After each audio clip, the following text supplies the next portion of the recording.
Summoned Slaughterer. By Ido Masayoshi.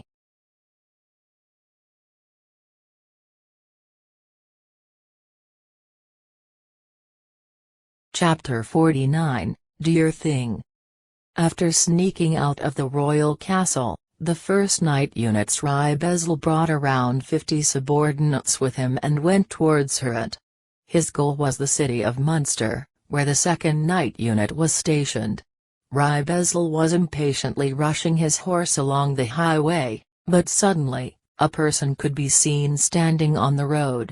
It was a sunt and small man around the age of 30, who was signaling by swinging both of his arms in a big motion, but Bezel had no intention to respond. Out of the way! Although he shouted with a loud voice, the man didn't seem to have the intention to make way for them. Bezel was then surprised by the man's next words. "You're Bezel of the first night unit, right?" "What?" Bezel damned himself inwardly as he unintentionally halted his horse. Stopping here means he recognized the man's existence. He looked closely at the man, but his eye color couldn't be seen as he was smiling so much that his eyes turned thin. But it was not a man he had any recollection of. "Do you have any business with me?" "Yes, I'm known as Bayirevara, and honestly, I'm a spy from Vichy." The words of the man called Bayirevara immediately put Bezel and his men on guard. As they put their hands on the swords by the waists, Bayirevara flusteredly shook his hands. Please wait.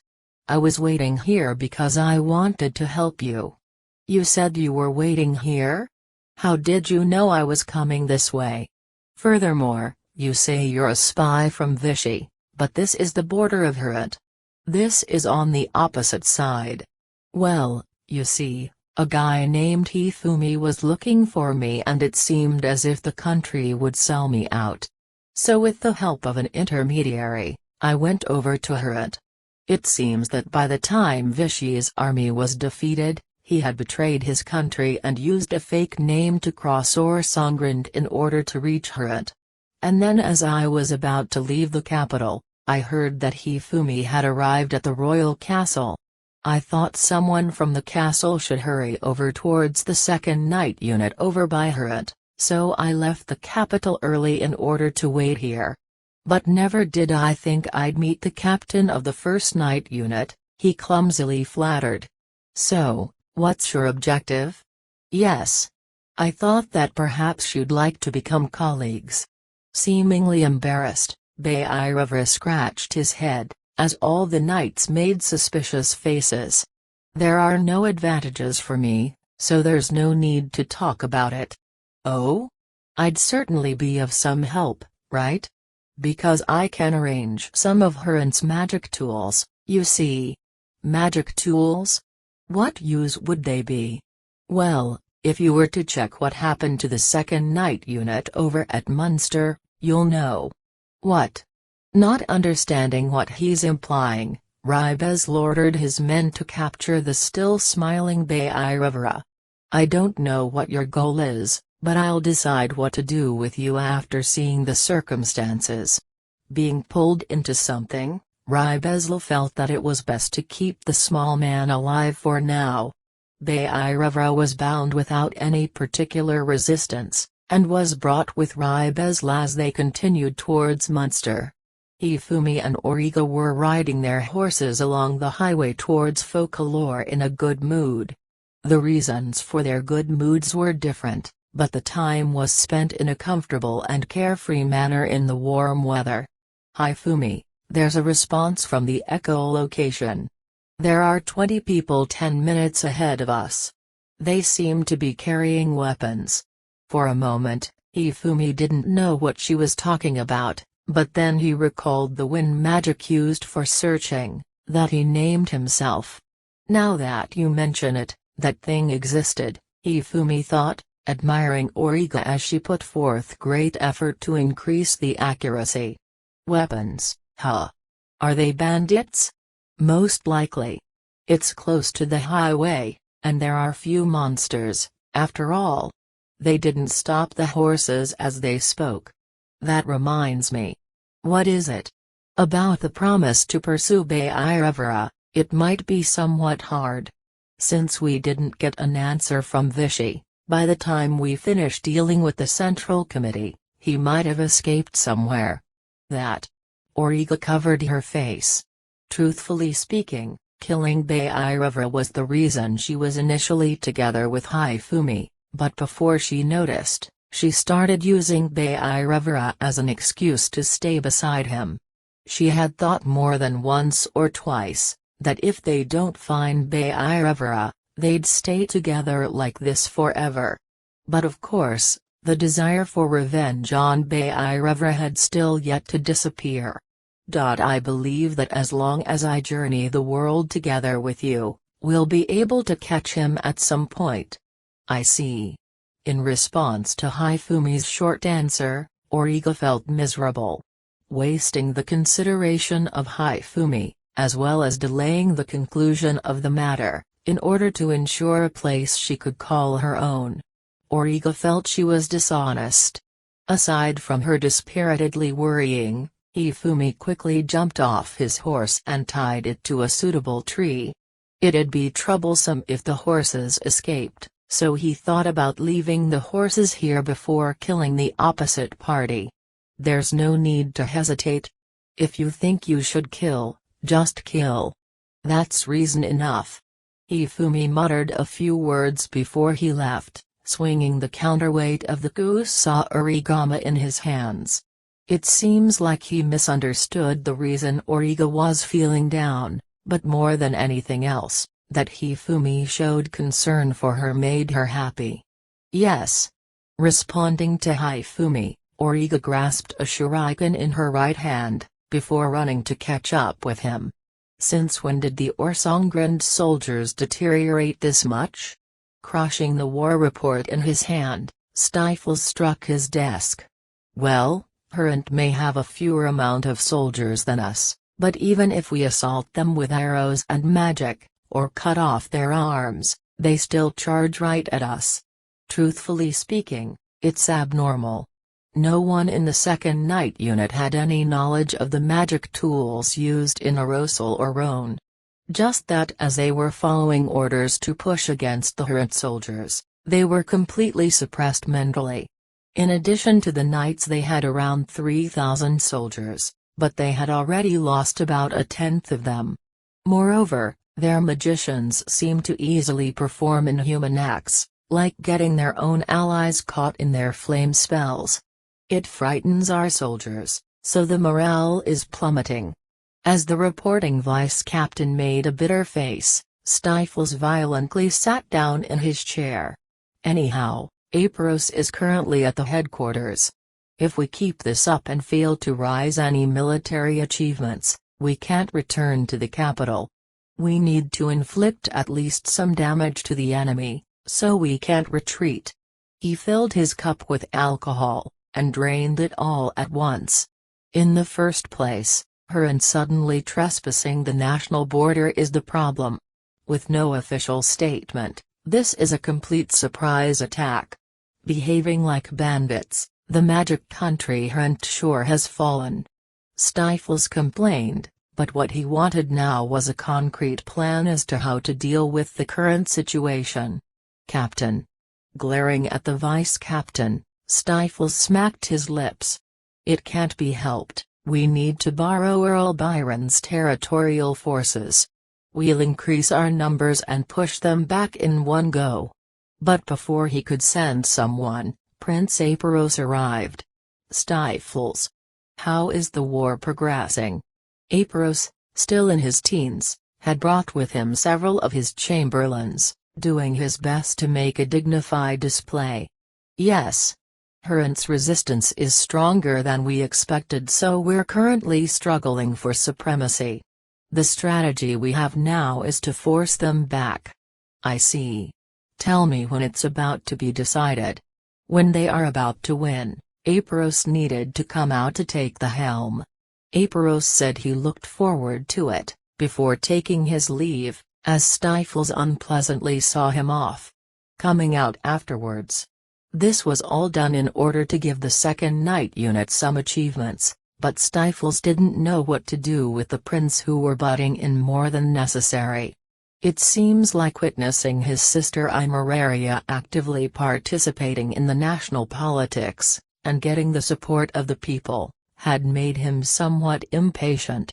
Maybe the throne would be snatched away like this, so that's why he made that previous announcement to Stifles, as well as bringing with him a huge number of chamberlains and his private army. But he didn't let that private army participate in the battle, and only used them as an escort. A lot of people were brought with him, so the city of Munster was about to burst. Far from being a help, they were rather a nuisance. At any rate, we'll increase our soldiers and strike the enemy with overwhelming power. Send a messenger to Earl Byron. Hifumi let out a sigh as he looked at the sickle he had just reaped several human lives with. It's quite damaged. I'll need to reforge it when I get back to Folklore. Why you? The bandits, whose numbers had already been halved, were glaring at Hifumi with their crude weapons in their hands, but when they saw their dead comrades on the ground, their legs didn't let them step forward.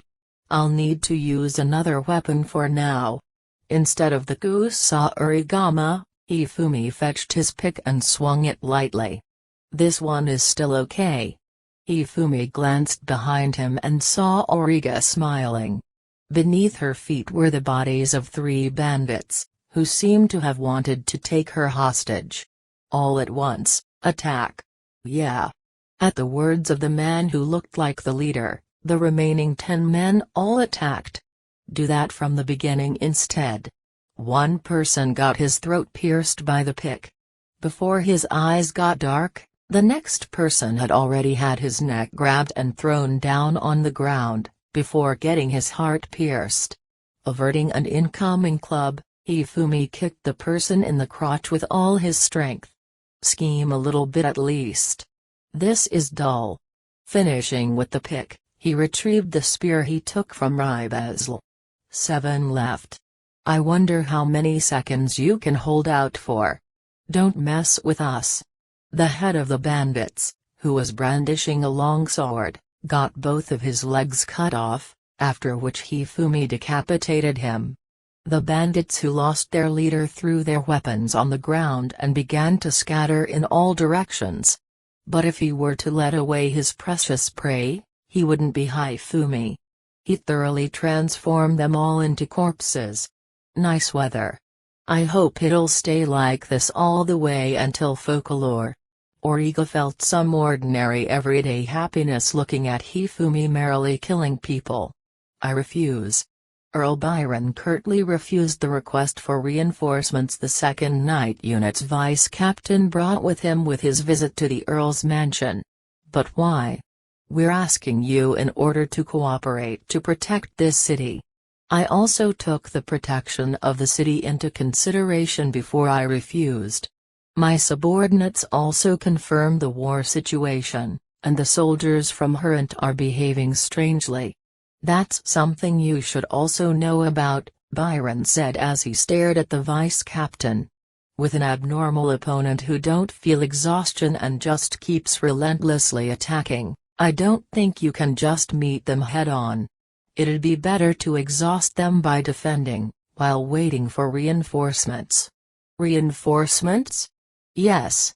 I've already sent a messenger. It's quite a distance away, but they should arrive before the defensive wall collapse. The vice-captain couldn't hide his irritation at that carefree manner of speaking. Is this really the time to stay calm? Oh? Didn't Prince Aparos say that you were struggling for supremacy? Furthermore, if we put importance on the walls, don't we have enough defense? Ugh. Of course, Byron was sarcastic, as he knew about the crisis with the army over by Hurrent. But as it was virtually the same thing Stifles had said, as well as being the truth, there was nothing the vice-captain could say. So, what size of reinforcement did you request from the capital?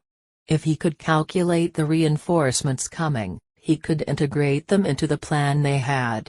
I believe it was around 4,000 men from an outskirts region of the capital.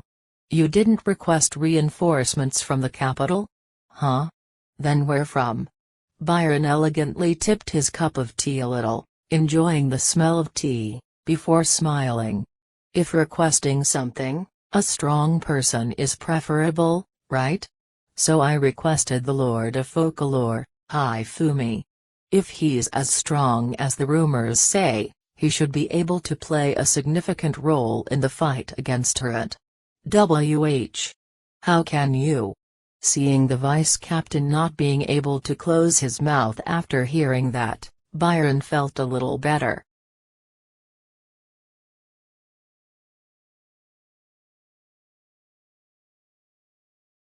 Chapter 50, Selfish.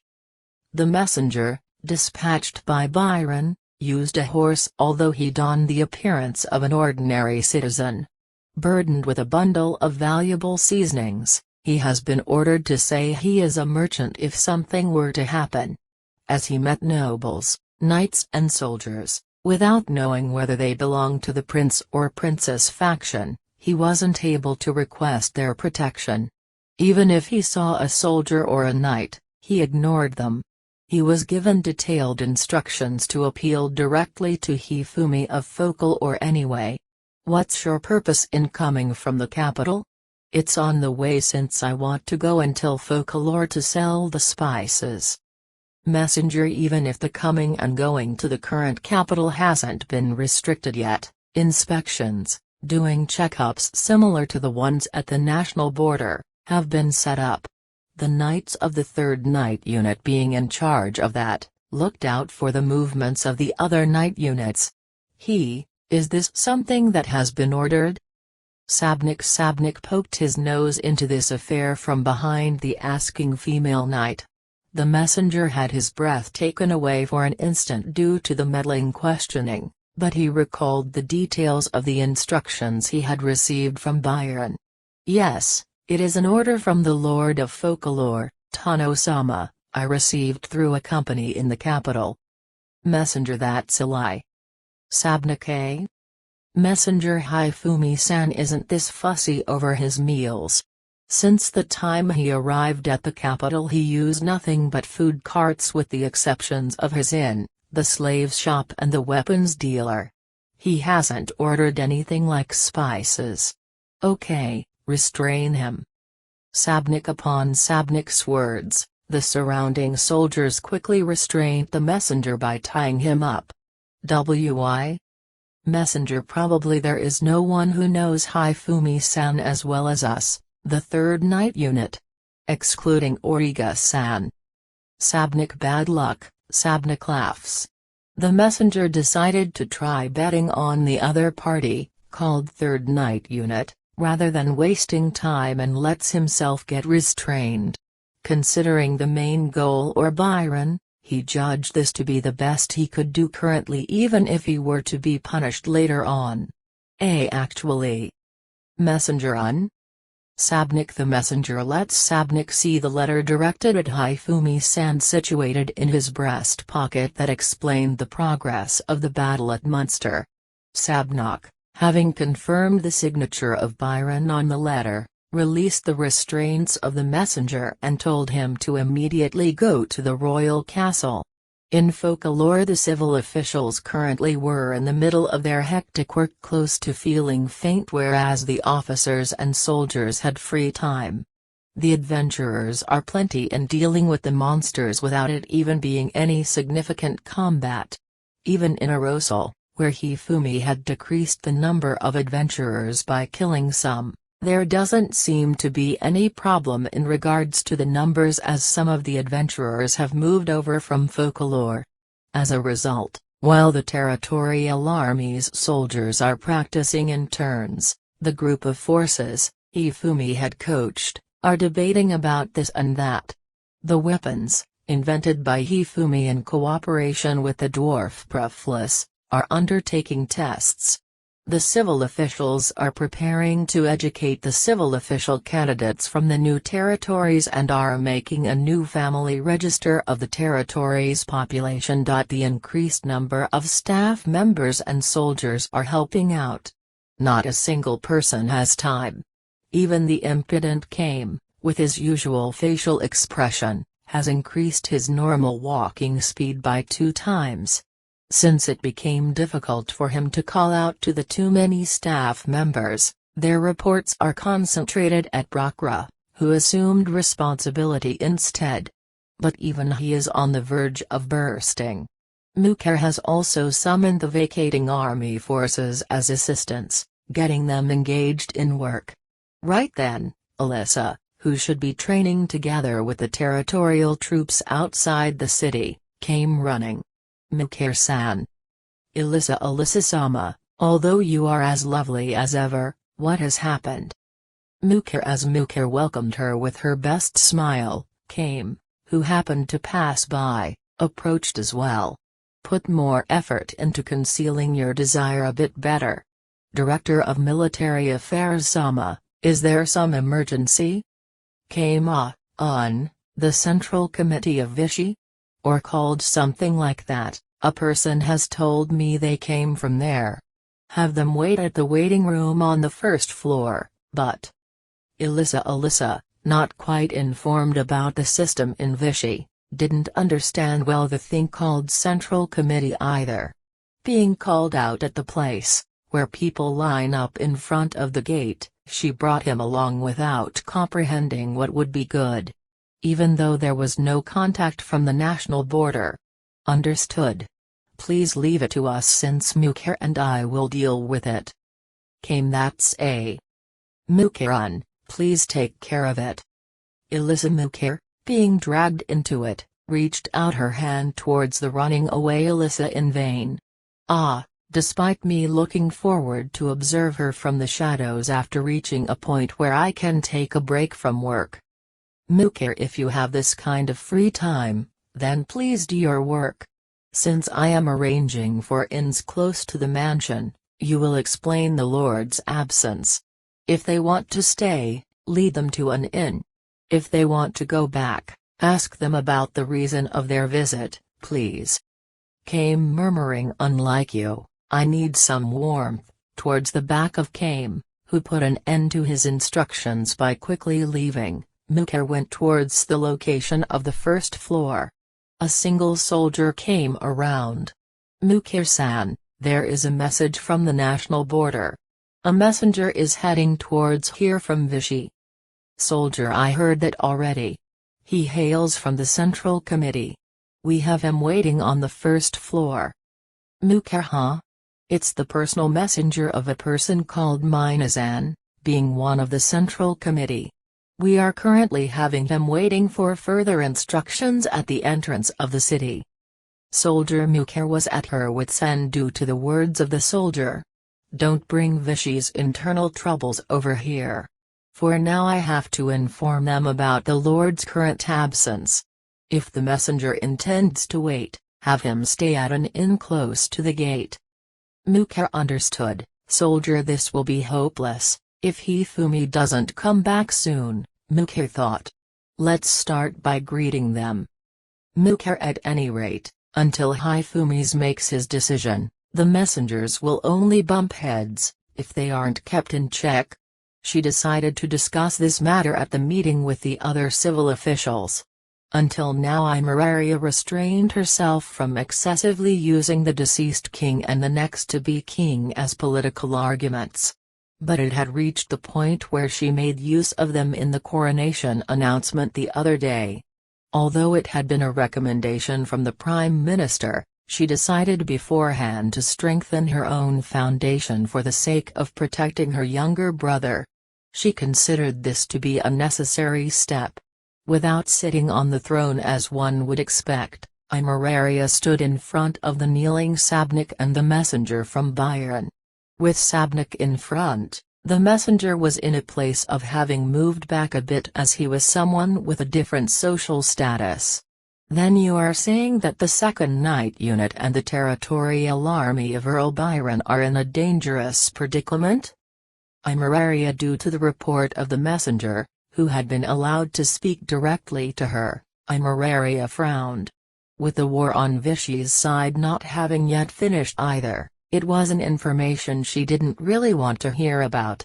At the time of my departure the city still hadn't been directly attacked. But, observing the losses of the 2nd Night Unit and judging the danger to be imminent, Earl Byron chose me to request for reinforcements as messenger. Messenger, why is it that this request hasn't been sent towards the royal castle but instead towards Earl Hifumi? Imararia, the messenger, with a face full of sweat, hesitated to answer Imararia's question. If he answered poorly, rather than him being the cause, it would be taken as if Earl Byron was making light of the royal family. A reason, along the lines of the territory is close, thus they are in the same dilemma, can't be used. As the messenger wasn't able to say anything, Sabnik threw him a lifeline. Imararia-sama, isn't this the result of Earl Byron avoiding to be dragged into the chaos at the royal castle? Sabnik the messenger wondered whether it was fine to say this, but he had no longer any other choice but to remain silent. With all due respect, including my night unit, the people, concerned with the royal castle, have been divided into princess faction and prince faction. There was a strife over influence behind the scenes because Imararia-sama's declaration from before. Given that Earl Byron's standing in this situation was still pending, it would come to him having to rely on either faction for even talking to anyone within the castle. Sabnik, so how did this talk resulted in flowing to Hifumi-sama? Imararia, most likely Earl Byron chose this method in order to support Imararia-sama. But the news of Imararia-sama's announcement a few days ago and the prolapse with the 1st Night Unit shouldn't have circulated to the Byron earldom as of yet. Therefore, avoiding to contact the royal castle, entangled in its factions, he selected to directly appeal towards Hifumi-san, who is reputed to be the head of the princess faction and also can be called the strongest internal war potential currently. Sabnik, I see. It seems that Sabnik-san is well aware of Earl Byron's circumstances. Imararia, since his family is the one my elder sister has married into, I am grasping the circumstances of the Byron earldom to a certain extent.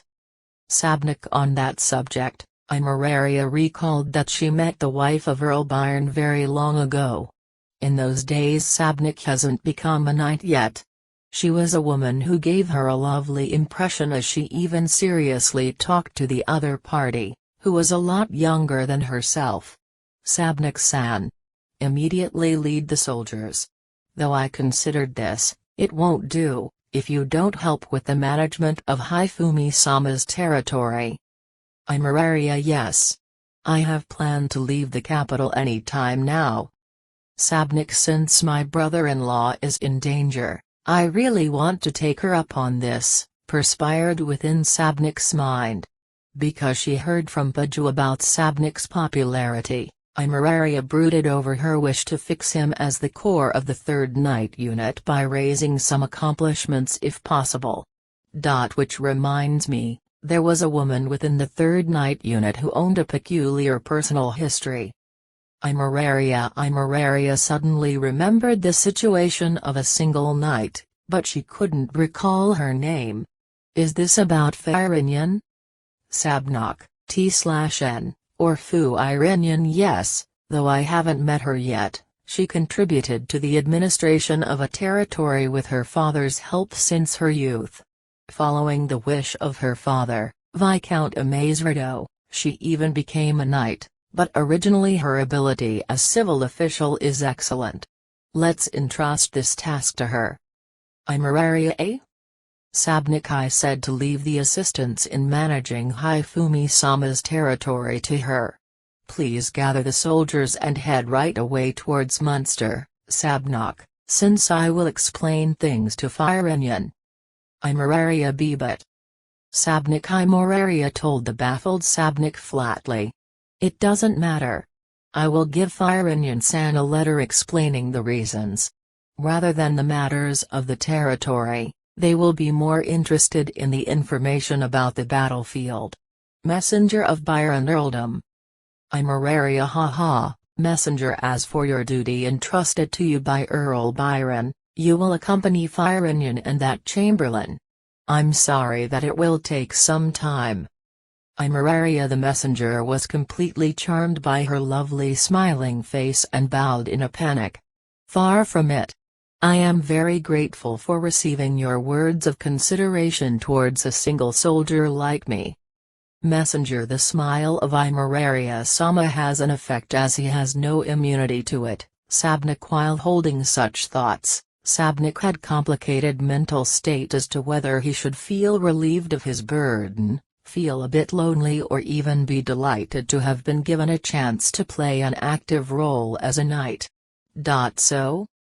Hifumi. After Hifumi, who came back to folklore, here's the explanation of Mukher and Kame, who immediately came entering his office. He grumbled as if it was a bother. Most likely the Central Committee of Vichy is beginning to break up. The person calling himself Minazan is an old-timer within the Central Committee as well. It seems that the city, where he is working as representative, is the one most distant from Morsongrand. Mukher Hifumi pondered while placing his hand on his chin. What to do to cause the greatest chaos? Should the war become more violent? Or should the scale of the chaos be increased? After thinking for a few seconds, Hifumi gives his directions. Gather everyone from both sides, the messengers as well as those accompanying them.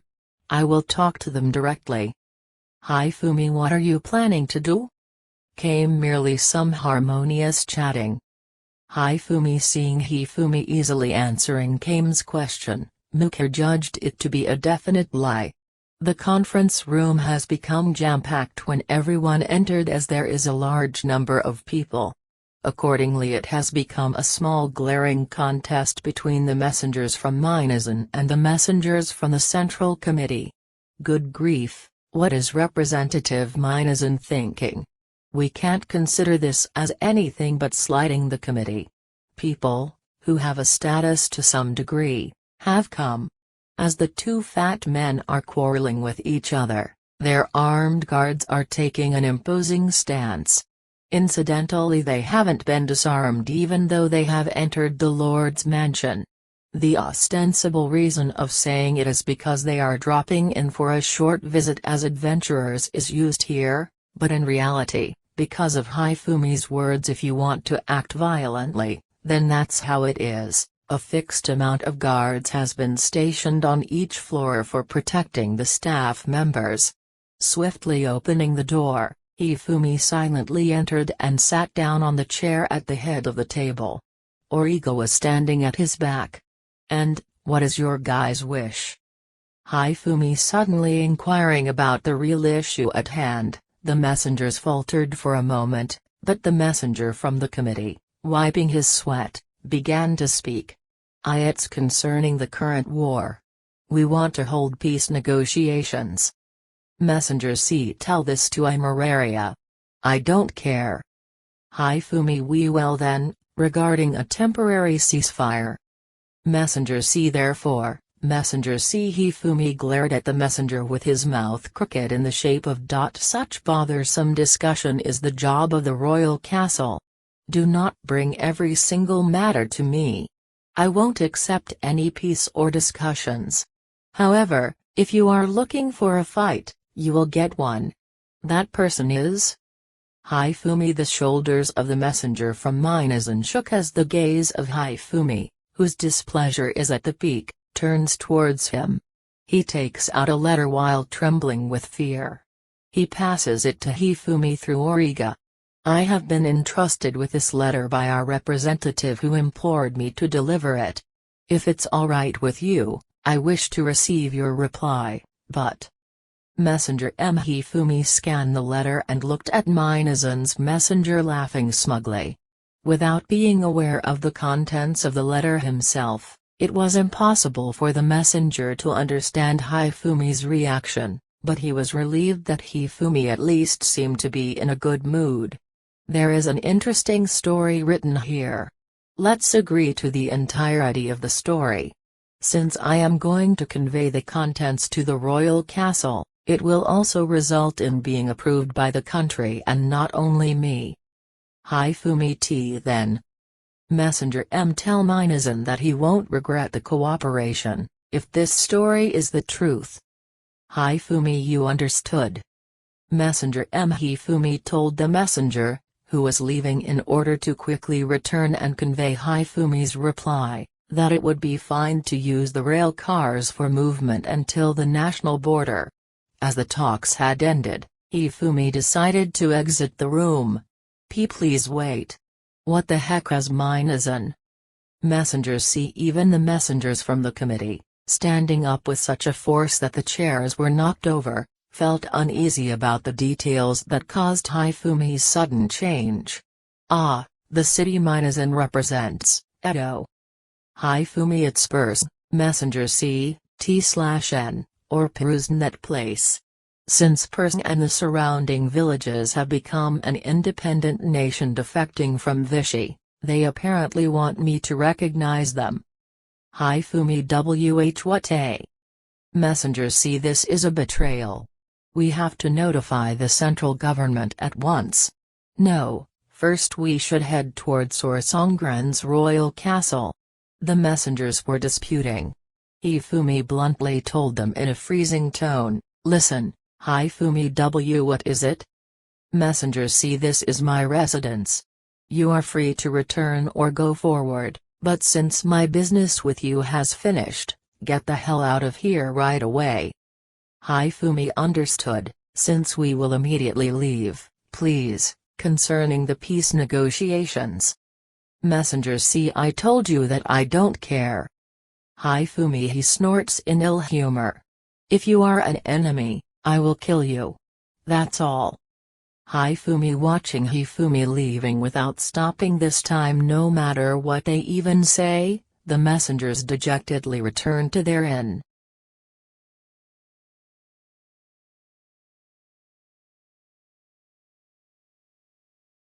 Chapter 51, Black or White.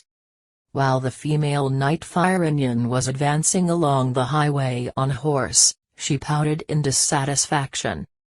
Why? Is it absolutely necessary for me to go to such remote districts such as Folklore? Firenian. The clothes and food was placed in a small carriage that is following her in the back. Earl Byron's messenger, who was on guard duty at the time of camping, is sleeping within the carriage. Crinola, translator note, Kuranora that has come along as Firenian's maid from her parents' home, acted as coachman. Folklore isn't at the end of the nation anymore, Ajawu Sama. Crinola. Firenian sighed as Crinola, being a few years younger than the 18 years old Firenian, innocently Tsukamid. I know about that too. But it's strange. Something like deploying a member of a knight unit to help a feudal lord. Moreover, is this really Sabnik's duty? Firenian. While her green tender hair sways in the wind, Firenian can't stop to complain. However, rather than doing such dangerous work such as being a knight, the way of taking care of the territorial administration of a city is a relief for me as well. It has become a rumor in the city that the war has already ended, too. They say, the Lord Sama of Folklore, where we are currently heading towards, has played an active role to influence this or something like that. Crinola. Is she happy that Firenian left the workplace where she would very likely be involved in a battle? Crinola has been continuously in a good mood since hearing about a matter of being transferred. It's a blessing, if you don't know about it, right? Firenian. Firenian, who is affiliated with the Third Knight Order, is naturally aware of the person called Hifumi. as she slipped into the masses at the succession announcement of the princess. Just like Sabnok, she has also seen the face of the person himself. Although his face is slightly immature, he is well equipped. But his contents. Firenyan. Recalling Hifumi's face she saw from far away, she remembered the personal history she read in the subsequent report. Ajao-sama, what's wrong? Krinola. Nothing. How far is it until Folklore? Firenyan. We have already entered the Touno territory. We will arrive tomorrow. Krinola. Dato? Firenyan. While conversing with each other, Firenyan's view is observing the highway ahead. Something is approaching while rising a cloud of dust was in sight. Krinola, get the carriage off the highway. Something unknown is approaching us with great speed. Firenyan. Why yes. Krinola. Krinola, steering with the reins, immediately moves the carriage away from the highway. Byron's messenger also jumped up to his feet with the carriage hitting the bumps on the ground. Did something happen? Messenger. During the time when Krinola is explaining the situation, Firenyan leaves the highway as well. What's going on? Good grief. Firenyan. Drawing her sword for caution's sake, Firenyan, who dismounts her horse and waits beside the carriage, wiped the sweat that drenched her palm with a cloth. Frankly, I have no confidence in my swordsmanship. Admiring female knights, she practiced enthusiastically for a period of time, but it was no good after she realized the fun of territorial administration. Because she was placed in the knight unit by her father for interfering with the administration too much, she restarted her training more or less, but in terms of skills she was at the lowest ranks amongst the knight unit. I hope it isn't the kind of monsters and bandits. Firenyan. But, her hope has been betrayed twofold. Soon the true identity of the approaching cloud of dust was visible. It was a large monster of the wild boar type.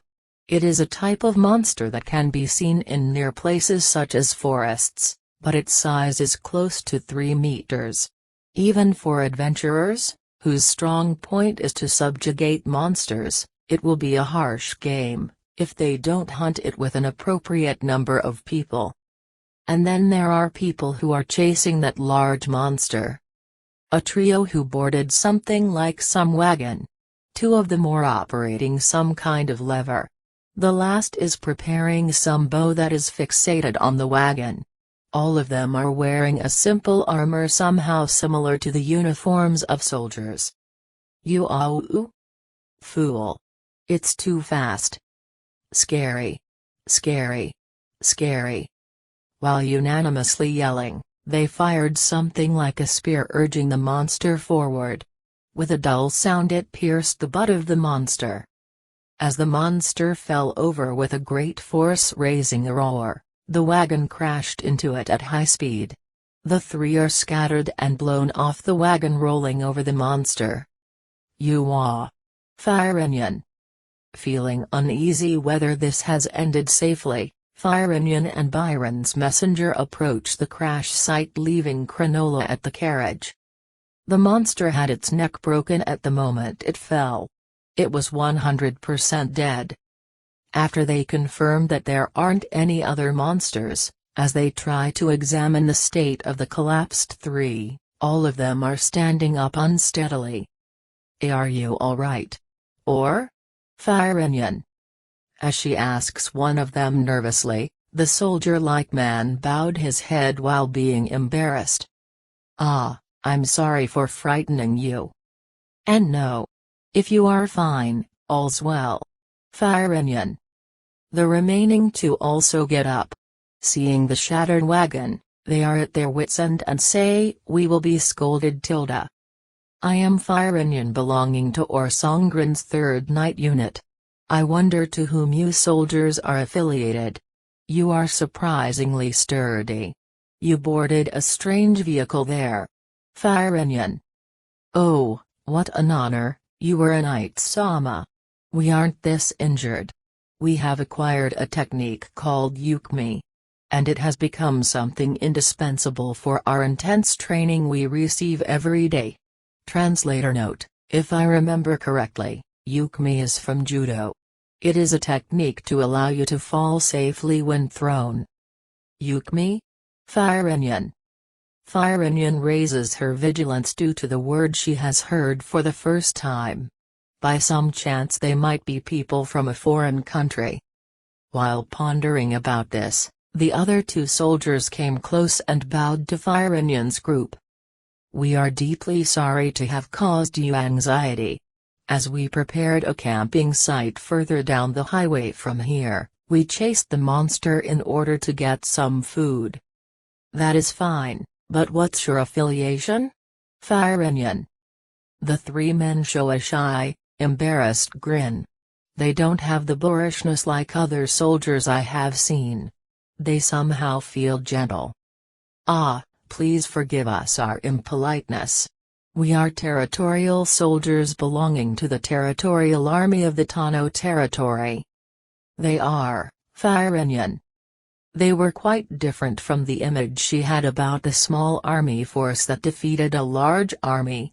Firenyan became very anxious due to the objectionable aspects of the soldiers as she thought them to be frivolous people. Slightly away on horses from here on was our camp. Given that we are returning in order to report to Lord Hifumi-sama, how about traveling with us if that's alright with you? We have troubled you because of Lord Hifumi-sama apparently saying that he wants to make bear stew, as an apology. Hifumi-sama is there? Messenger. Bending himself forward in curiosity, it is Byron's messenger who interrupts the soldier. It seems that I will meet him faster than I expected. Firenyan pulled herself together.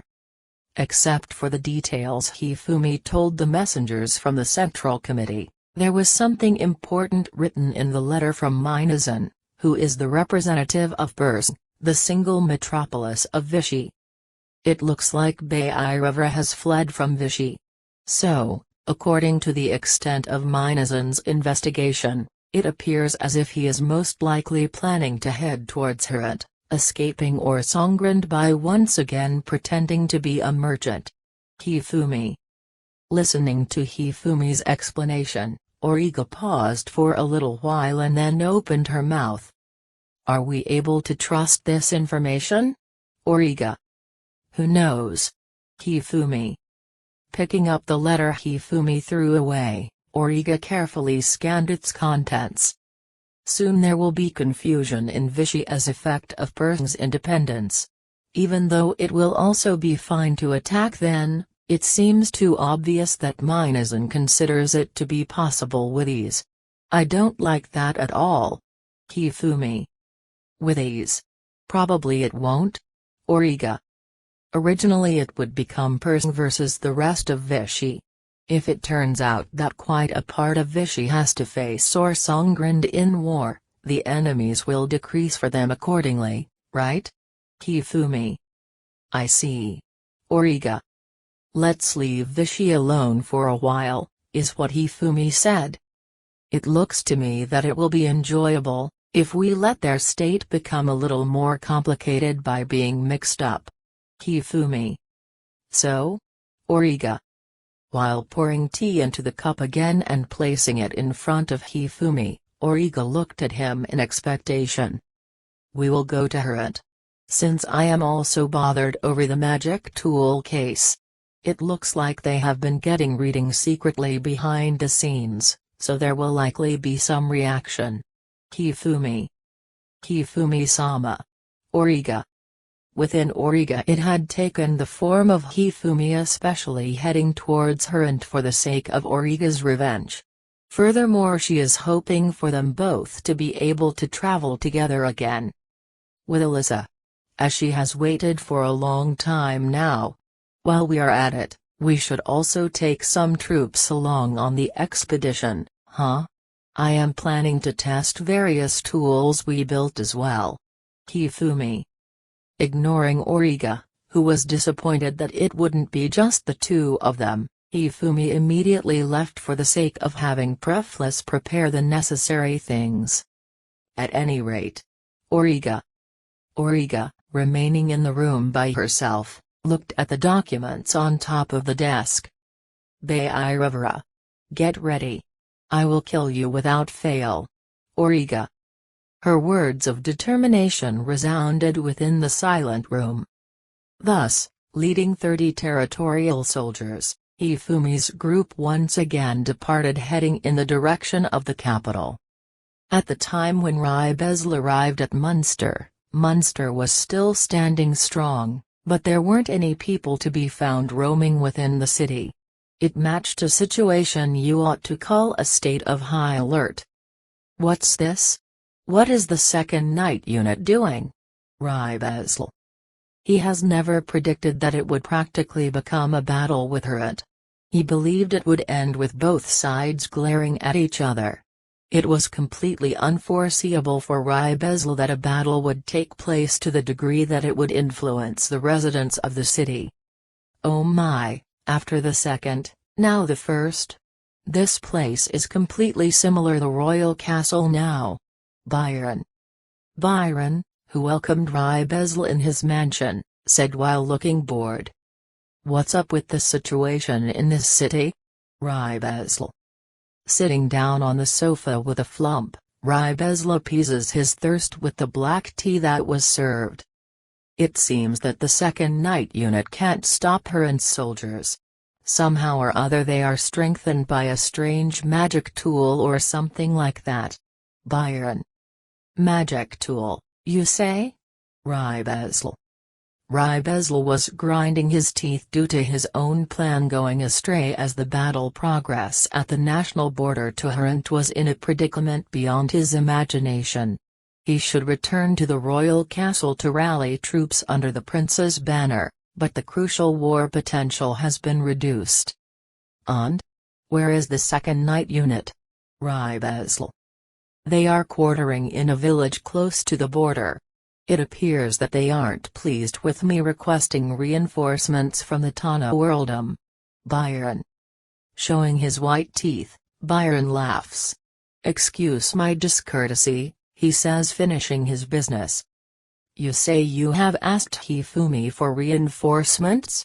Why that man? Rybezl. Because he is strong. He has killed many enemies, protected the populace and defended his territory. It's to the extent that I want to inquire about his secret as likewise territorial lord. Byron. Disregarding Rybezl's scowling look, Byron picked up a single baked sweet. Do you want one? The sweetness will calm your mind. Once it is necessary to make composed decisions, I am always making sure to prepare pastry. Byron.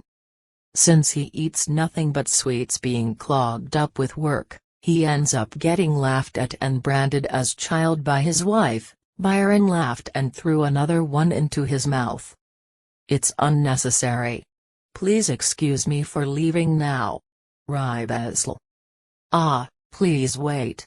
Does your coming here mean that something happened at the royal castle? Byron. Although he stiffened for an instant due to Byron's question, Rybezl told him that he doesn't know. He leaves while roughly opening and closing the door. Seeing him off, Byron entrusted his body to the chair with a large breath. Good grief. As expected of the first night unit's captain, he has a quite intimidating air. Byron. By Byron's estimation, it has been decided that the Rybezl's first night unit will merge with the second night unit and head towards fighting against Harut. If they win, they will be able to push up the prince with a triumphal return. I guess they intend to press forward with pure strength up to the inheritance of the crown. In case they lose, the enemy will turn up here. Should I also take the worst case into consideration? Byron. While deciding on a policy, he looks up to the ceiling and rings a bell on his desk. His butler came entering right away. You have called? Butler. Summon all of the commanding officers of the Territorial Army in the conference room. And prepare the materials necessary for battle then. Byron.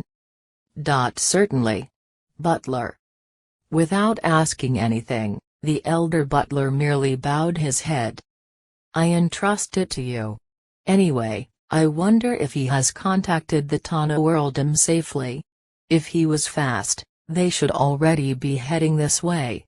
Well, hope has to be placed as hope. It doesn't influence what's possible to be done. Byron. It will become busy from here on out. Byron stood up and went towards the conference room. The indignant Tribezl returned to the place outside the mansion where the first night unit waited. No one calls out to him seeing their captain's displeased look. Except just one person. Somehow or other, it looks like the magic tools of Hurand have caused considerable damage. Bayirevara. In a state of having his hands tied behind his back, Bayirevara laughs disgustingly. Even as Tribezl glares at him, he doesn't quit to talk. There are countermeasures. I can prepare the same thing if my people are still alive. If you enhance the soldiers with this. Bayirevara.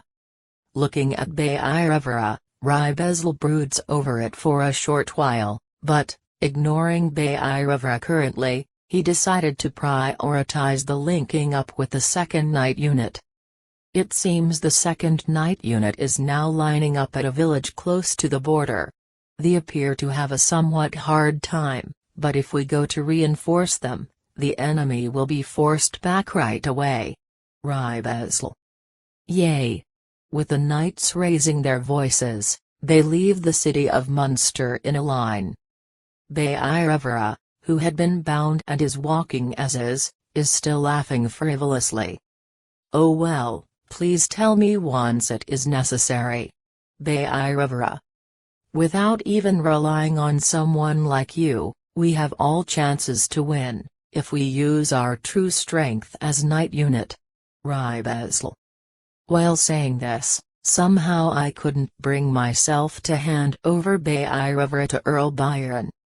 Earl Byron has already a tune as if he has decided to join the Prince's faction. If I handed over a person holding information about an enemy nation, it might end up being snatched away as achievement by that Hifumi. At any rate, you bastard won't have a role to play. Tribezl, translator note, flag set. No matter what it takes, I have to raise military gains with only the night units belonging to the Prince faction. Tribezl was ruled by impatience.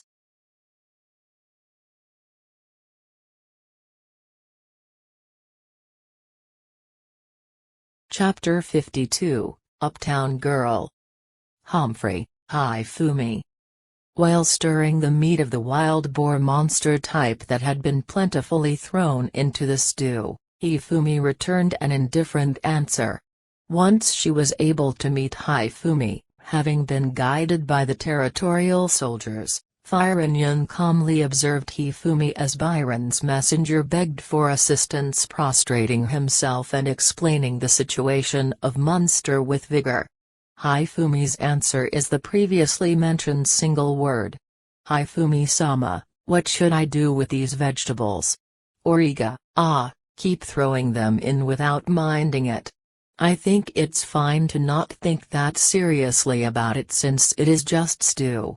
Hifumi, it looks delicious. Elissa is gazing at the stew while drooling due to the rich fragrance of the lard and the dashi from the broken-down monster bones, which are boiling within the stew with loose, irregular movements, drifting around, completely unrelated to the tense atmosphere the messenger is clad in. In the vicinity of the supply unit in the center, several groups were surrounding stews mimicking Hifumi. Everyone is looking at their stews with a slack face. Messenger, for the time being you guys eat as well. The talks are after that.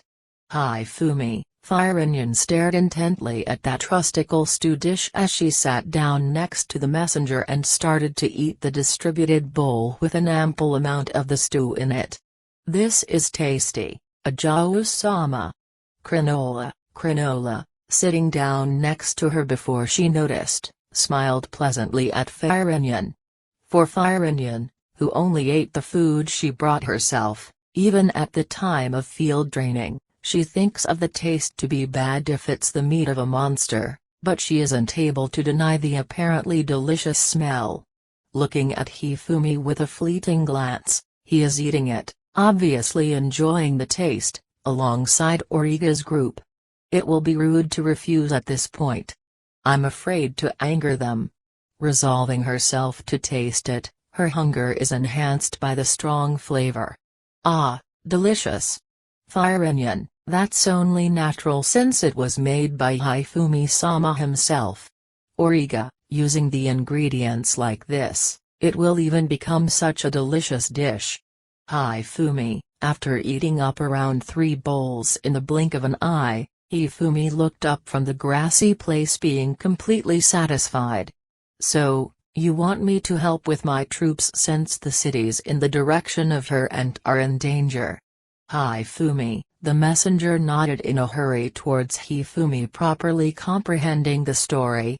"Rather than the troops, I'm told to relay to you that Earl Byron wants to request Earl Touno himself. Here, it's written in this letter. Messenger, pass it to me." Origa, when Origa hands it over to Hifumi after receiving it, Hifumi, who violently opened it and scanned its contents briefly, stood up as if jumping up. "You said the feudal lord of the region close to her and is Earl Byron." Hifumi, "Why yes.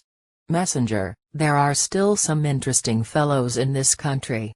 Hifumi, following the writing about the request for reinforcements, which had a stereotyped writing style, there was only a single line thinly written as private message for Hifumi in the letter of Byron. "Since there are plenty of enemies, I'd like for Earl Touno to get rid of them without exception." Almost all members of the 2nd Night Unit, starting with the captain, Stiffles, were on standby in an insignificant farm village close to the border. The wounded have been sent back to Munster and are receiving medical treatment there. Several members were sent as escorts in order to act as personnel to watch over Earl Byron's moves. Several houses have been rent and are used as lodging place for the night order. The soldiers are camping outside the village. With the attacks from Herent having calmed down, the current situation is that a few have remained at the border to stand watch there. Just when the War Council of the 2nd Night Unit had gathered, the 1st Night Unit turned up at the village. The members of the 2nd Night Unit rushed to see the circumstances due to the sound of horses' feet. They returned to the place of the War Council accompanied by Rybezl. Stiffles. "Long time no see. Rybezl, I thought it was an enemy raid." "Don't surprise me.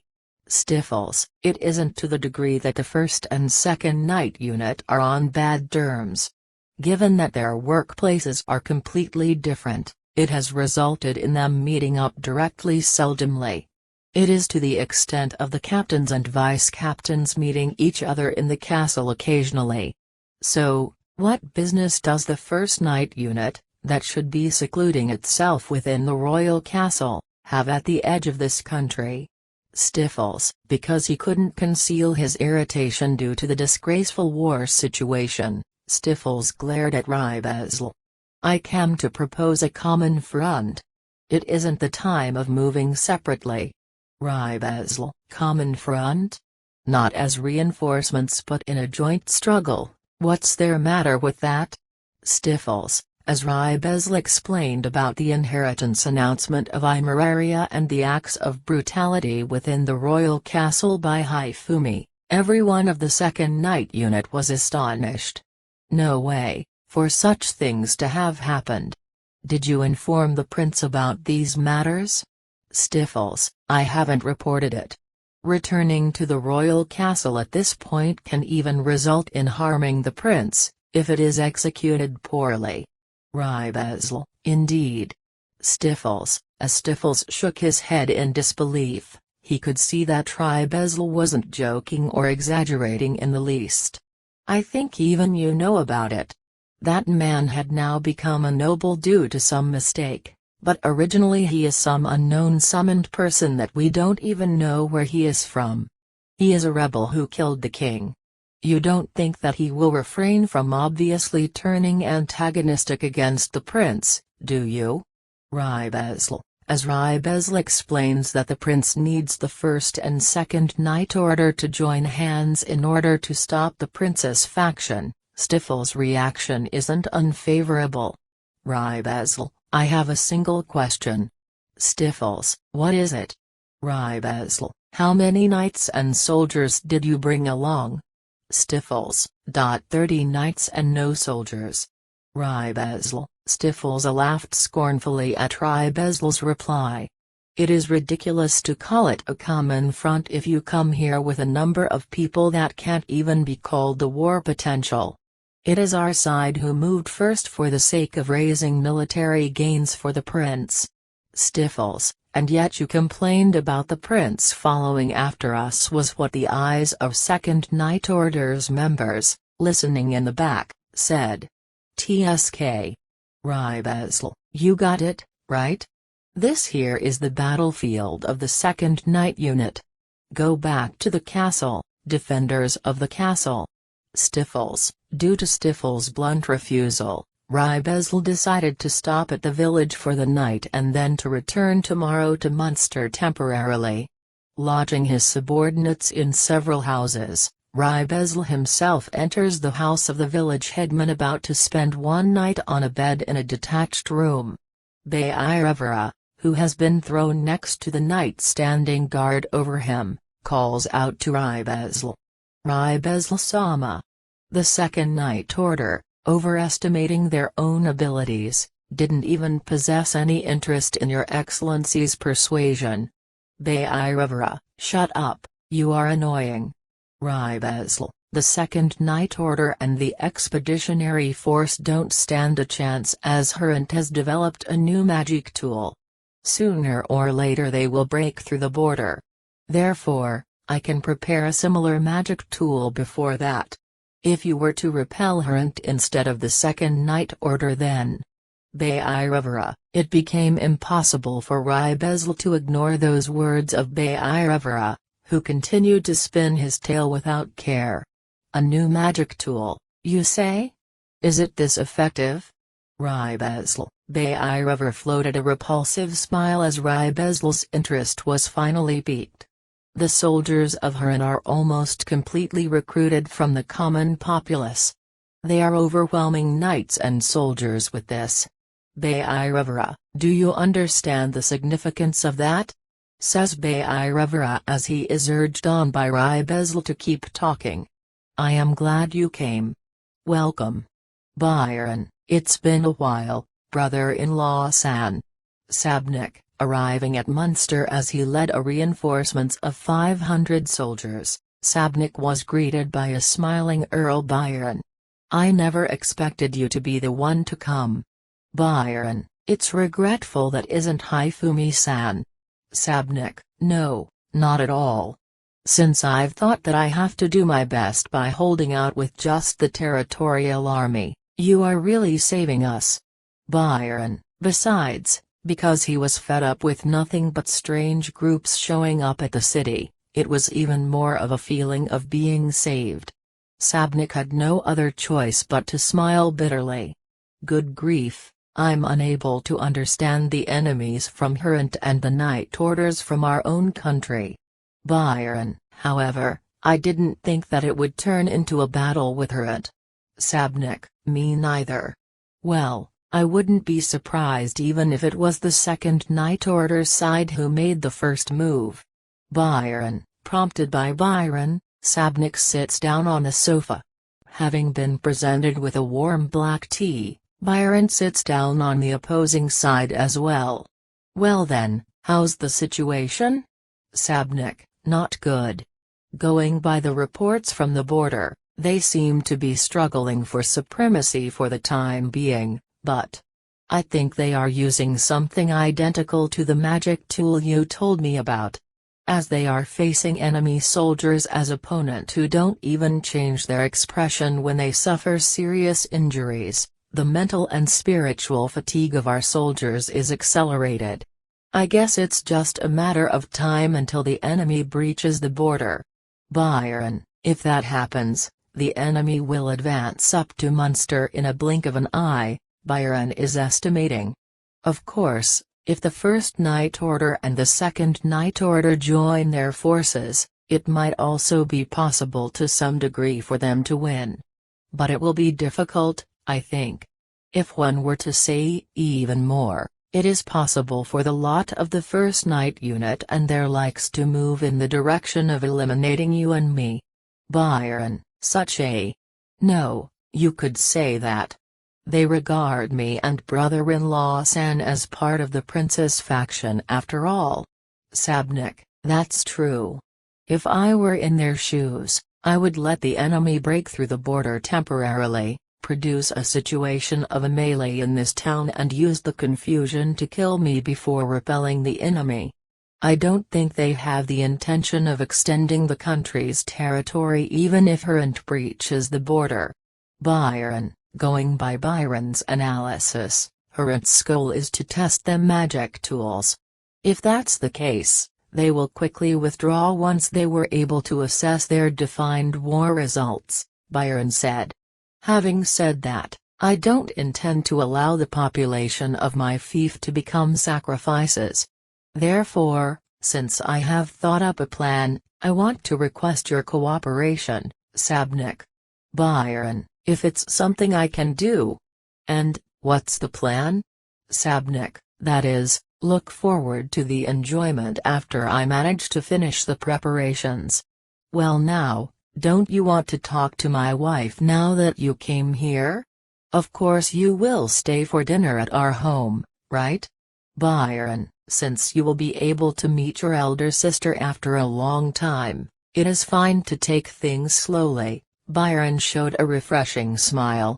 Finishing the meal, Hifumi once again felt like giving a reply towards Firenian, who conveyed the official directive from the princess.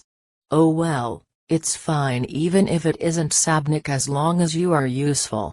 Ask Kame, who is at Folklore, about the details. I'm heading towards Munster without delay. Hifumi, rather than such things, the battlefield is waiting for him, is what he is saying. Entrusting them to the small military director even though they are his personal soldiers, Hifumi straddled his horse and vanished on the highway in front. Naturally Origa similarly chased after him as well.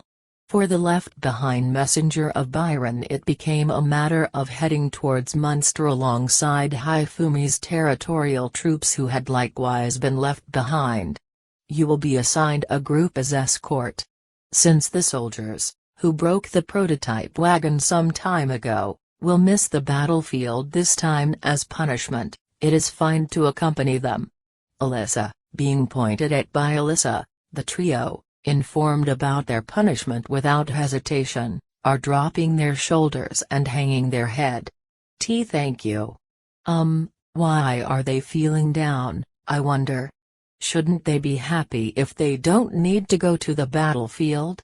Messenger, we are Hifumi-san's troops. Missing out on a battle is a disgrace. Alyssa, although he apparently didn't understand Alyssa quite well either, rather than staying in the city continuing their everyday training, it was far more popular for the soldiers to join an expeditionary force fighting with various new tools. Thus, accompanying the gloomy-faced trio, they arrived in the peaceful city of Folklore the next day. Let's meet Kame-san at the Lord's mansion first. Firenian, understood. Messenger, with Crinola in the lead, they give the horses and carriage into custody and walk through the city. It's prospering splendidly, Firenian. There are many shops gathered in the center of the city. Each of them are advertising their own goods with loud voices. Various shops, small and large, are lined up. There are also plenty of goods of many different kinds.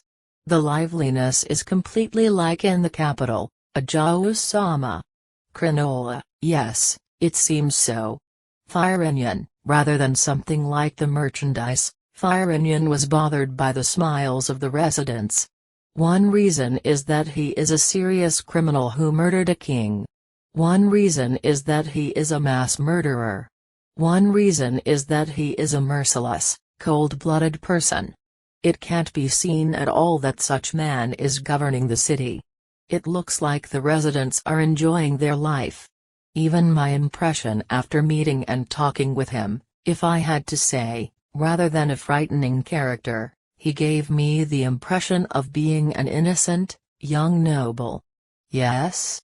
Firenian, she caught sight of a single large building. Written on the signboard at the entrance is Center of Folklore's Commerce, Industry, and Crafting Guilds. It seems to be some kind of public facility, but many merchant-like people and dwarves are coming and going. Occasionally there are some youngsters, holding packages, entering. If you speak of a guild, don't you usually imagine the Adventurers Guild mainly responsible for eliminating monsters? It was a completely mysterious facility as far as Firenian was concerned. What the heck has happened to this city? Firenian, it looks like there are various things where it won't be good if I don't hear about them. Firenian advanced towards the Lord's mansion aiming for the person called Kame.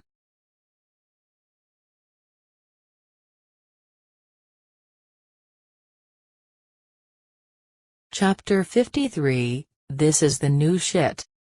Firenian saw women and men of all ages frantically studying at the Lord's mansion in Folklore while clinging to their desks.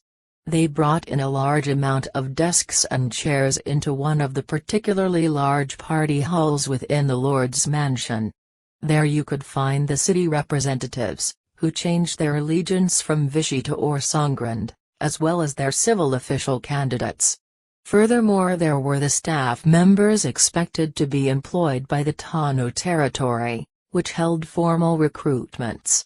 All of them eagerly struggled hard to comprehend the details of the texts they were given, sometimes raising their hands to have the staff in charge explain it to them. Firenian, the civil officials serving the royal castle and the night orders were simply employed by referral without having to do something like examinations. Therefore it was the first time Firenian witnessed such a sight and she couldn't help but feel out of place here. Next to her is Brakra, who has accompanied her as guiding civil official. Due to Kame being busy continuing the work at hand, he had been assigned as substitute in charge of looking after her. At the beginning, when we were purchased by Hifumi, we were told to study the subjects concerning the planned administration of the fief's land.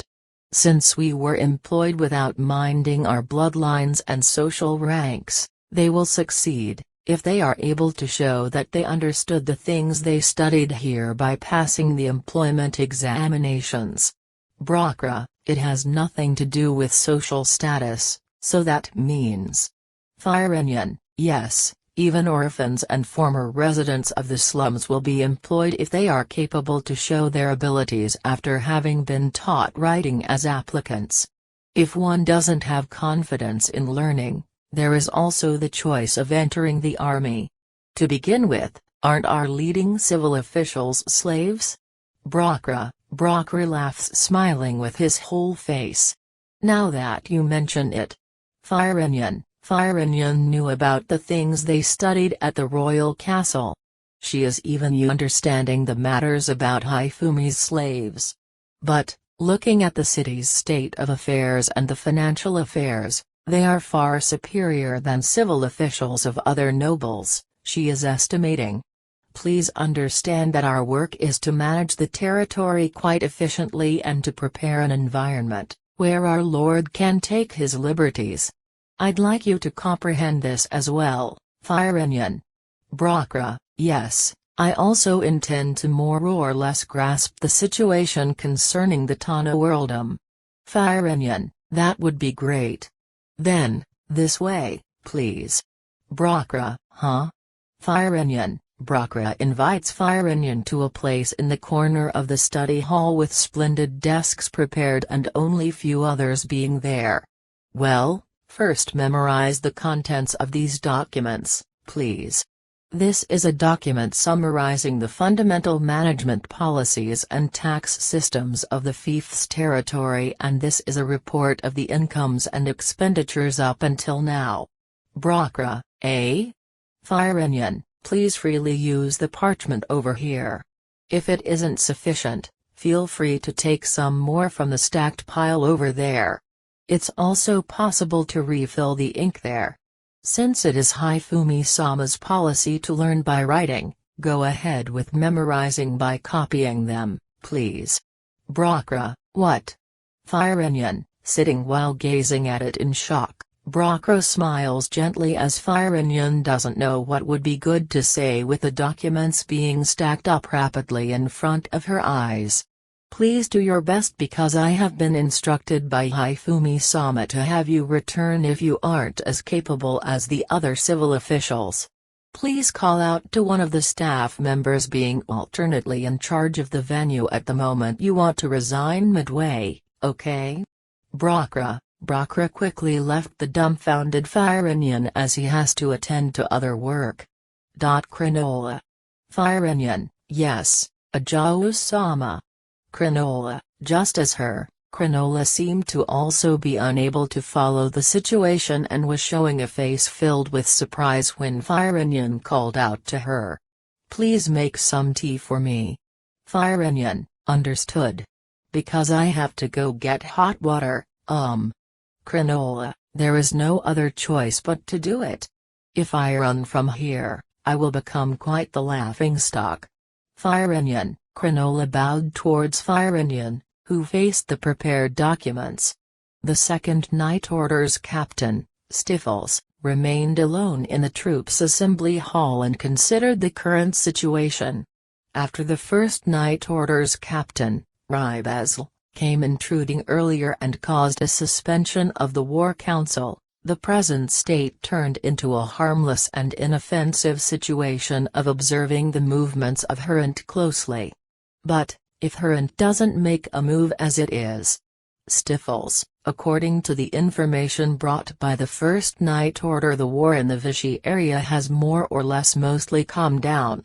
They are expecting that it will be possible to make quite the advantageous post-war agreement due to the complete victory of Orsongrand, or rather by Hifumi's activities and the Third Night Order's assistance. If it's like this, Hurrent's army, who draws their justification from the cooperation with Vichy, will withdraw.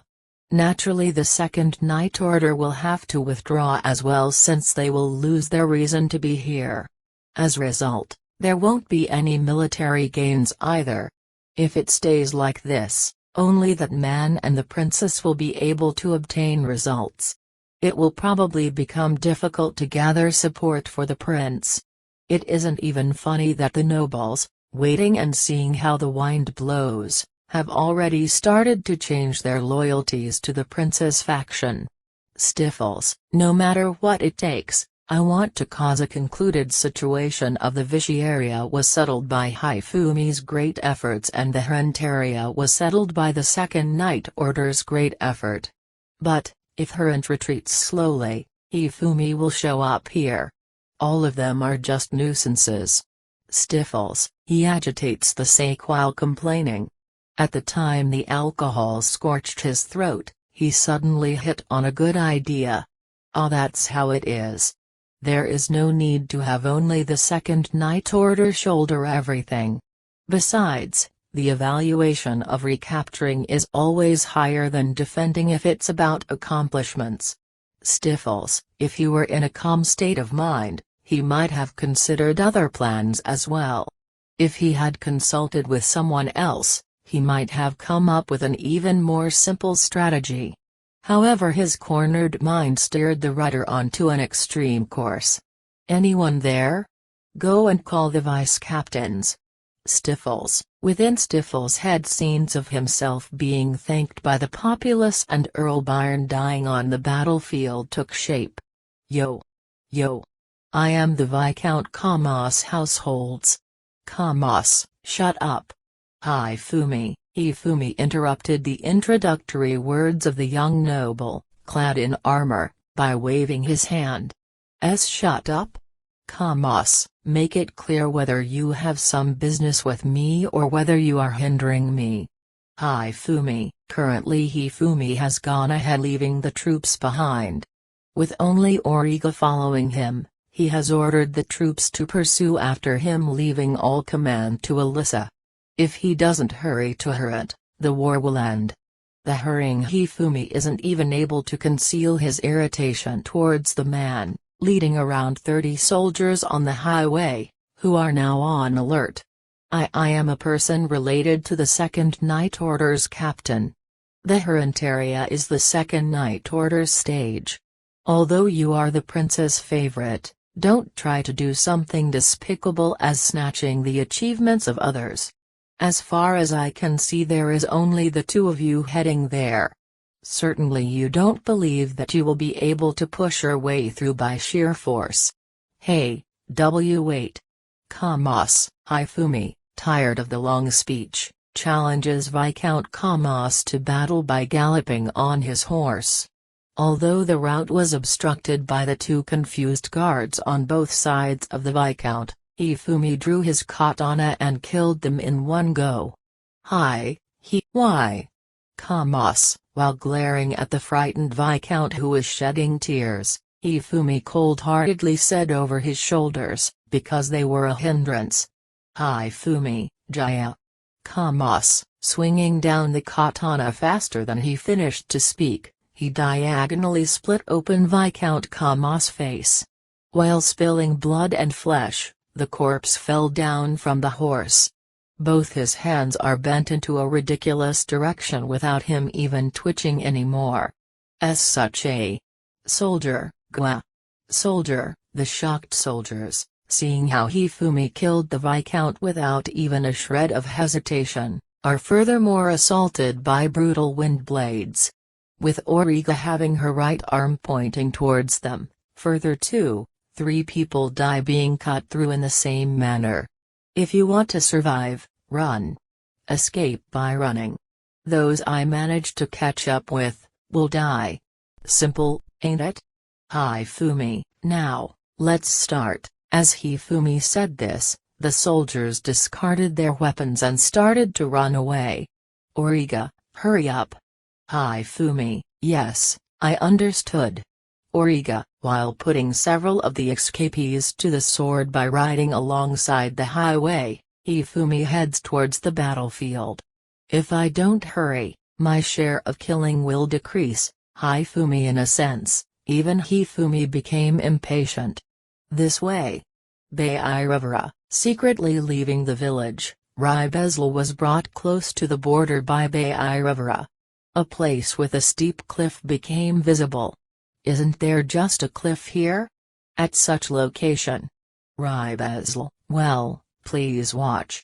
Bayirivara. As Bayirivara wheezed with a short whistle, one part of the cliff moved and a single magician came out from within. He wore a fine dark blue robe. His face couldn't be seen as it was concealed by the hood. As I pondered who it might be, Bayirivara, huh? Magician. Rybezl unintentionally relaxes his mind due to the unexpectedly young voice of the magician. Most likely his social rank isn't that high, I guess. Going by the report previously dispatched, Vichy has absolutely no chance at winning by now. As soon as they were defeated, they escaped. Bayirivara bows his head repeatedly. So, that man is magician. He seems to be the First Night Order's captain, Rybezl. Bayirivara, are you someone from Herent? The talks concerning the magic tools. If Rybezl stepped up, brushing Bayirivara aside. He began to talk to the magician, but was unable to continue his word till the end. With Bhairava grasping a magic tool in his hands, his consciousness faded away. Bhairava, why didn't you make him faint from the beginning? Magician, please forgive me. I simply wouldn't have been able to carry an adult clad in armor up to here. Also, if I carried this man within the village, I would be arrested without a doubt. Bhairava, smiling bitterly, Bhairava bound Ribesl's hands and surveyed the vicinity. By the way, are the others done? Magician, currently all of them have left for another matter. Leaving that aside, as long as you accept me in Herat, I will also obey your next order. Bhairava, the magician passed the decree by throwing it on the ground. It was containing a plan of invading Munster by using Ribesla's puppet caused by the effect of the magic tool. Of course, now that you picked it up, you are to show your utmost effort in serving Herat. Magician, well, fine. If I betray you, you will simply kill me.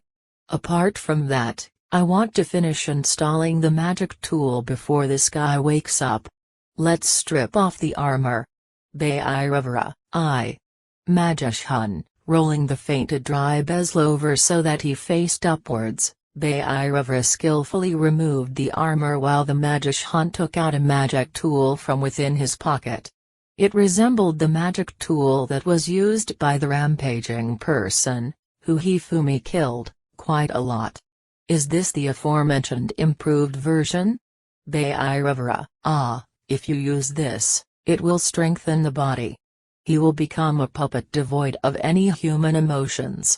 We already brought the drawback of going on a rampage under control. If you smear this magic tool in blood beforehand, he will listen to what the owner of that blood says. Magician, that's amazing. Bhairava, spread your blood on it. Only the two of us, you and me, will be able to use this guy. Magician, receiving a knife and the magic tool, Bhairava was bewildered. Is that really alright? Bhairava, accomplish the plan by returning to Munster with this guy. I will be the guardian. Magician, understood. Bhairava, in the end Ribesl didn't wake up until the magic tool was attached. Put your name under the document, right away. Hifumi, what are you talking about after suddenly turning up here? I'm Araria, Hifumi, who dropped by at the royal castle for a short visit. English note: route to Munster, visited Imeraria's office without any kind of tact. And, entering the room, the only words he uttered were an order. We received attacks by soldiers dispatched from nobles of the Prince faction 4 times from folklore to here. Furthermore, it was only weak scum. Hifumi, such a degree, it doesn't sound like significant hindrance to deal with for someone like Hifumi. Imeraria, it's troublesome since they only come out in small numbers. I can't even feel good killing all of them. Hifumi, that's how it usually is. So, what kind of document are you asking me to draw up? Imeraria, resigning herself, advanced the subject of the complaining Hifumi, with whom she couldn't sympathize at all. Propagate that you have decided to hold your coronation once Hornside has calmed down. Make a large quantity of letters aimed at the nobles. Tell them to come to the castle and demonstrate their feelings of allegiance. Hifumi, why are you in such a hurry? Furthermore, if I do such thing, won't there be an unnecessary increase in people hindering Hifumi-sama? Imeraria, have the nobles, who are already attached to you, sign it. It's also fine if you use my name. Also write that their territories will be confiscated, if they don't approve.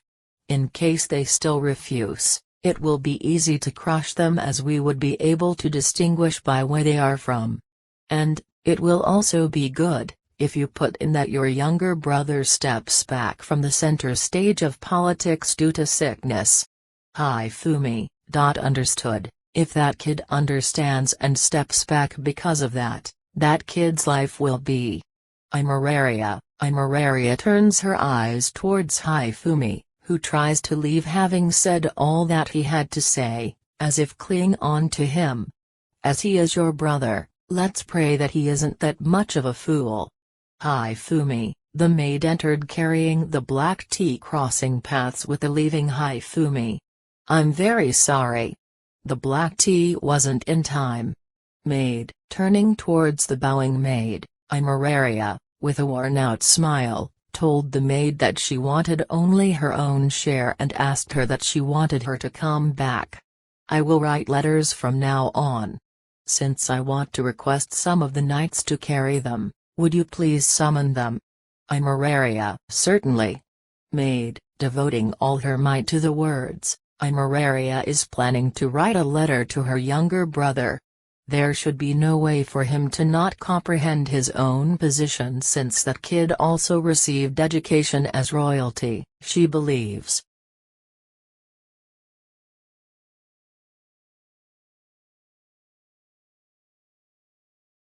Chapter 54, Macy's Day Parade. Early morning. The Second Night Order as well as the campaign soldiers gathered at the square inches the center of the village. Surveying their ranks, Stiffles opens his mouth to talk in a serious tone. Today we will execute an important military operation. It is a strategy to demonstrate that the Second Night Order is our country's best night order.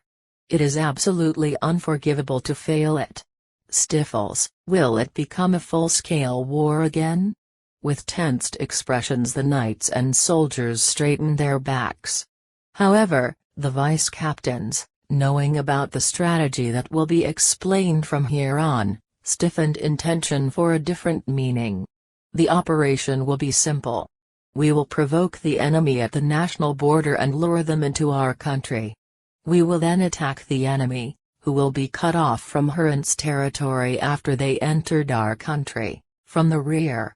In a situation where they won't be able to replenish their troops, we will annihilate the enemy. Stiffles, as the soldiers are just standing there as if they aren't able to comprehend the mentioned things, the knights are exchanging looks with each other, having heard about this strategy for the first time. Captain, is it allowed to ask a question? Knight, what is it? Stiffles, you tell us to lure them into our territory, but are we luring the enemy up to this village? Knight, even the soldiers can be seen to be agitated by those words, but Stiffles' voice was more intense. No, we will pass this village and withdraw till Munster. Stiffles, the soldiers began to stir and words of bafflement started to appear from the knights. Then, aren't the people of this village and the citizens of Munster in danger? Knight, the villagers will evacuate. Once the enemy draws near the city of Munster, they will probably be stopped by the defense of the territorial soldiers. If we attack from the enemy's rear, it will be possible to launch a pincer attack. Stiffles, listening to the explanation up until here, the knights and soldiers regained their calm and in reverse began to praise Stiffles' strategy. I can't help but to declare this as magnificent ingenuity. Soldier, but, different from the soldiers, praising the smiling Stiffles, a part of the knights can't hide a bitter smile. They are aware of it. There is a continuation for this operation. After crushing Huron's army from the rear, using the momentum, they will assault Earl Byron, either in the Lord's mansion or at the front, if he appears there. It is a plan to kill him. First, have the villagers take refuge. All they have to do is to temporarily escape to the different villages in the vicinity. Stiffles, Roger. Knight, as the knights received their order, they took a part of the soldiers and left in order to explain the situation to the village headman. Well then, take care of preparing the other things necessary for battle. We will depart in 1 hour. Stiffles, all present soldiers answered in a chorus towards Stiffles' command. Around the time the Second Night Order was preparing their military operation, the First Night Order headed towards Munster by horse. Getting ready in the early morning, they left the village. Bayirevara, expected to be a prisoner, accompanied Rybezl, who almost didn't talk at all, freely. Although the Order's members were suspicious of him, their major concern was as to what road they should take from here on out. There weren't few amongst the Order who also considered to leave and return to the capital. Captain Rybezl, how will we move from now on? Knight, as a single knight drew his horse close and uneasily asks him, Rybezl answers in a monotonous voice without even turning towards him. We will return to Munster and make camp in the city's vicinity. Sooner or later the Second Night Order is going to return. At that time I will once again sound them out about joining hands with us. Rybezl, after smoothly speaking those lines, he once again became silent as before. Obeying him in silence since there's no other way, the Order's knights proceed on their horses while bearing anxiety within their hearts. Bayirevara, walking next to Rybezl's horse, chuckles at a spot invisible to everyone. It seems the guys from the Second Night Order are suspecting something, but Hrant's troops include nothing but disposable, brainwashed soldiers anyway. There isn't any problem if they vanish in a competition with the Second Night Order either. If we later kill Earl Byron by using Rybezl, we will send in another army to snatch Munster. Bayirevara. If this plan was to turn out well, Bayirevara had been promised that the observation by Hrant would be lifted and that he would be appointed as feudal lord of the new territory of Hrant. You lead wars with intellect. Using their head is something only wasted on knights and soldiers. It's better for them to experience it the hard way. Bayirevara, not doubting the success of the strategy anymore, thought about receiving the permission to enter Hrant in a short while at leisure. Brother-in-law San, I'm told you have called for me. Sabnok, entering Byron's office, saw an unknown skinny soldier stand there uprightly. The soldier shows a worn-out appearance, but he gives Sabnok the impression of being skillful as the soldier's feet are tightly arranged. Ah, you came.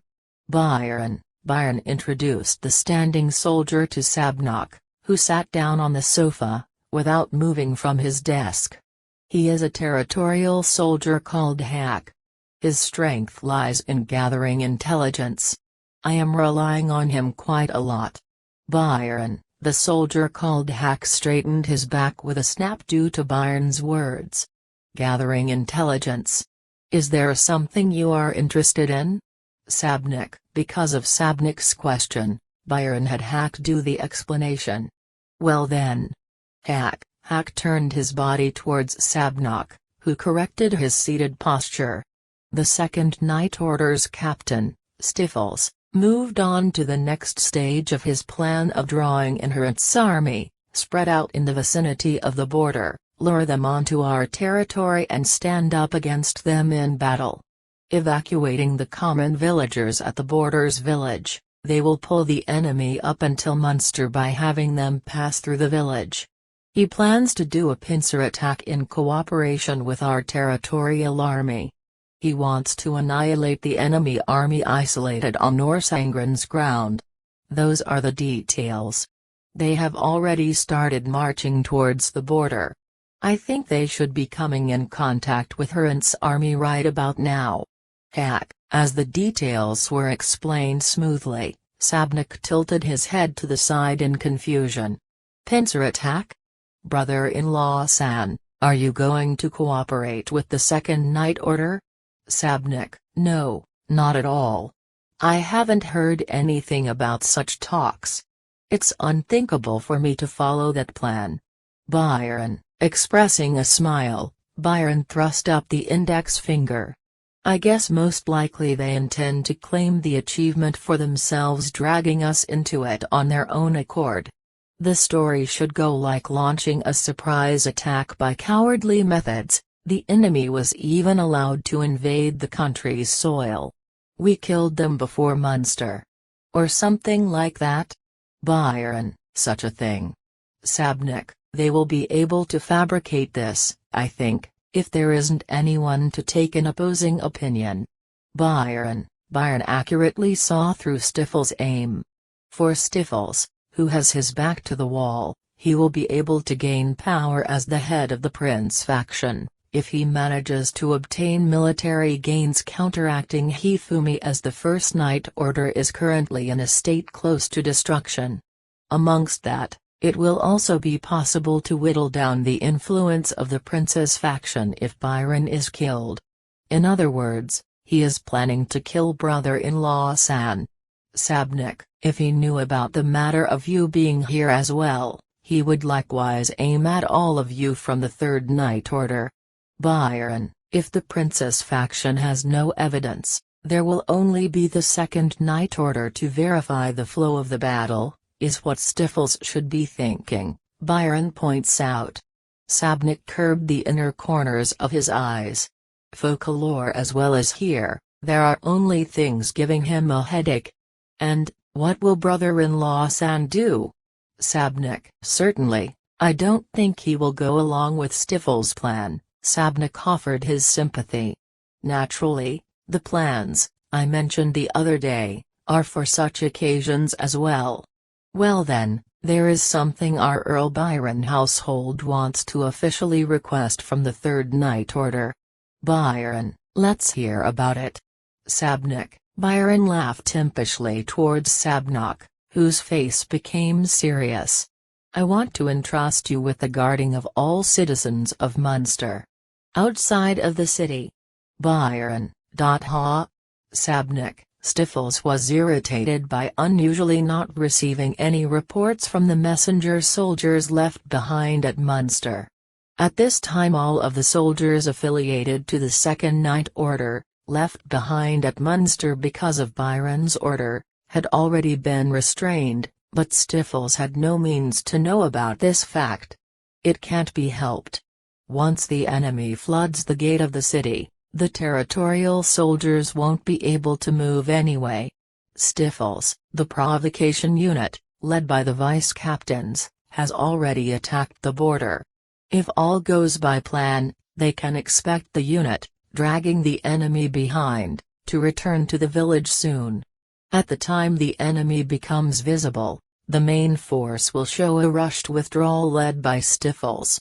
They will match their timing of heading towards Munster along the highway so the enemy can see it. In front of the city's entrance the soldiers will split to the left and right. Making a large detour, they will attack her and soldiers from the left, right and back while they should be battling with Byron's territorial forces at the gate. However, only the Night Order will remain at the gate. They will make sure to participate in the defense by blending in with the territorial soldiers. They will forcibly drag the territorial soldiers into the battle. Meanwhile numerous footsteps, causing the earth to tremble, approached. They came, huh? Stiffles, as there were the familiar armored appearances of the knights and soldiers when he looked towards the border. They were chased by a massive amount of soldiers from Harant as they headed towards this direction. But, no matter how often I see this, that lot is giving me the creeps.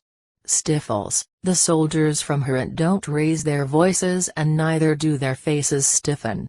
They are simply running in silence, having a face only emitting a feeling of absent-mindedness. More than about their war potential. He feels a chill in his spine due to the enemy not showing anything resembling an emotion. This isn't the place to be preoccupied with such matters now, Stiffles shook his head. The enemy came. Execute the strategy as planned. Stiffles, following his order, the Second Night Order and the soldiers, albeit slowly at the beginning, move in the direction of Munster. With this Byron is finished. Rybezla's in such a sorry state. The influence within the royal castle will greatly slant towards us. Once Prince Aparos is enthroned, I think I will aim for an even higher position. Stiffles burns with the ambition that even becoming the Prime Minister is in his reach in the future. What's this about? Apros, the chamberlains as well as the guarding soldiers, just looking at each other, none of them is able to reply to the raging Prince Apros. Apros passed his time in depravity in the mansion prepared by Byron, but at the time he left the mansion in order to move to the front for having a look, there wasn't any people left within the city anymore. Not just the prince was trembling. The chamberlains were likewise. Having their meals and such brought in by the people of the city, the prince and his followers, having indulged in booze and women, didn't even feel like caring about something like the circumstances in the city. The result is the current situation. Someone explain it to me. Apros, a single shadow approached and quickly kneeled in front of the raging prince. Your Highness, Prince Apros, I'm at your service. Rybezl, oh, Rybezl, huh? You came at a good time. Even Stiffles isn't here. Good grief, this fellow isn't useful at crucial times at all. Apros, as Apros asks so, what's this about? Rybezl answers him with his eyes cast down. Stiffles will probably soon come here. Driven away by Hunt's soldiers, I expect him to flee in this direction. Rybezl, what are you saying? That man, has he been defeated while previously bragging to such an extent? Apros, without even turning his eyes on the prince, who was unsightly stamping his feet, Rybezl continues. This city was abandoned by Earl Byron. Currently he is leading the citizens escaping towards the capital on the highway. Rybezl, even Earl Byron? And he even left me behind while escaping? Apros, the chamberlains are nothing but flustered due to Apros having a fit of anger with a deep red face. Therefore it is I who came to receive you as soon as possible. Rybezl, I see. I won't have to worry then. Let's leave the city right away and return to the capital. Apros, that won't be happening. Rybezl, before they became aware of it, they are surrounded in a circle by the members of the First Night Order. Every of them, with a befuddled face as if partially having blacked out, stood still and relaxedly held their swords. What's going on here? Apros, that's what's going on. Do it.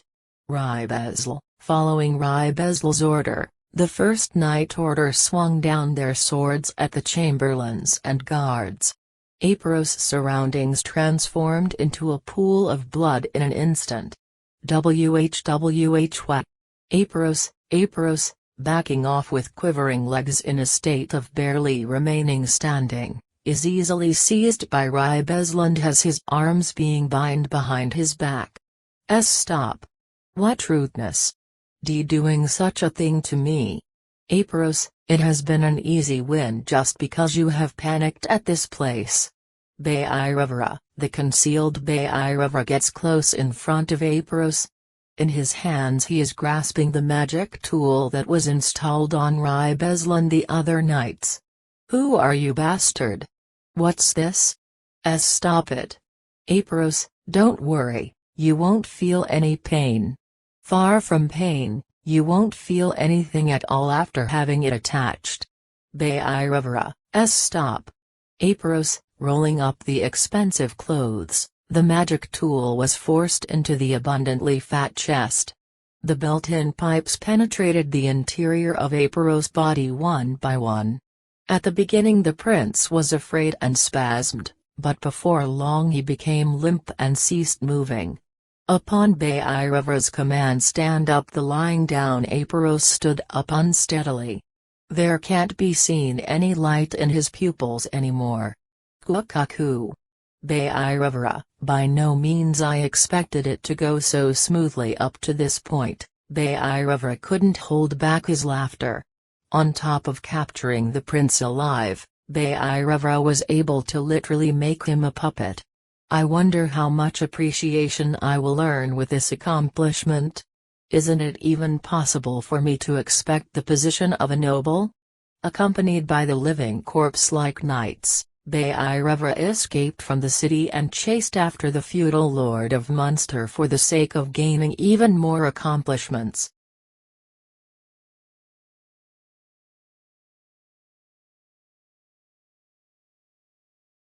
Chapter 55, By Myself. What did you say? Stifles. As they are steadily getting closer to Munster's gate, before Stifles' eyes the large front gate is left open, allowing anyone to see quite well into the city. And in there are no people at all, not outside the gate, not inside, and not even on the streets of the city. The first to realize this was Stifles, who was at the head of the troops. Following after him, the knights noticed the abnormality of the city as well. "See, Captain." "Knight, what will we do now?" "Knight, they are pressed with intense force by the soldiers from her and from the back." As it is a serious-looking mass urging closer with their weapons in their hands, Stifles appeared to be even more frightened. Stifles takes the situation into consideration. It is a bad move to step into the city as it is now. If the city falls into ruin, it will become difficult to disprove it being my blunder. Even if we turned away from here, it wouldn't be possible to disregard the damages. If it's like that, all soldiers, as soon as we finally reach the city, we will divide to the left and right and pincer attack the enemy, just as planned. During the pincer operation we will use the gate to confine the enemy. Stifles, you understood? Soldiers, while he is explaining, the city gate draws nearer. Commanding the soldiers, the knights following their duty, split up left and right accompanied by the soldiers. A few of Hrant's soldiers are lured by that and follow them, but the great majority advances directly towards Munster. "Close it. Hurry!" Stifles shouts. The knight order, dismounting their horses as if falling off, desperately shuts the gate and affixes the bolt.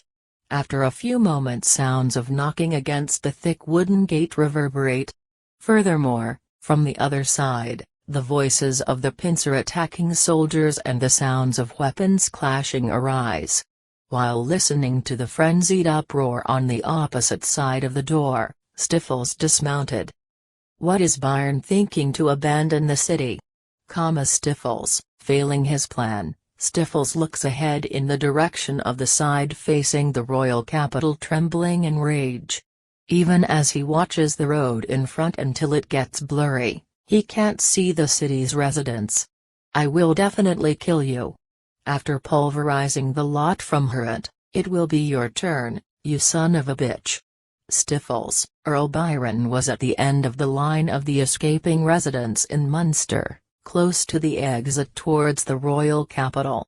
At the beginning of the escape Sabnik asked Byron to be in the center of the group because of the danger, but without yielding even a bit, Byron himself works alongside the rear guard of Sabnik's Third Night Order, with only his wife and children having gone ahead. "It's been a while since I wore an armor. It feels uncomfortable." Byron, though it even has been a while since he last mounted a horse, Byron is carefree. A single soldier rushes over to the mounted Sabnik and reports something.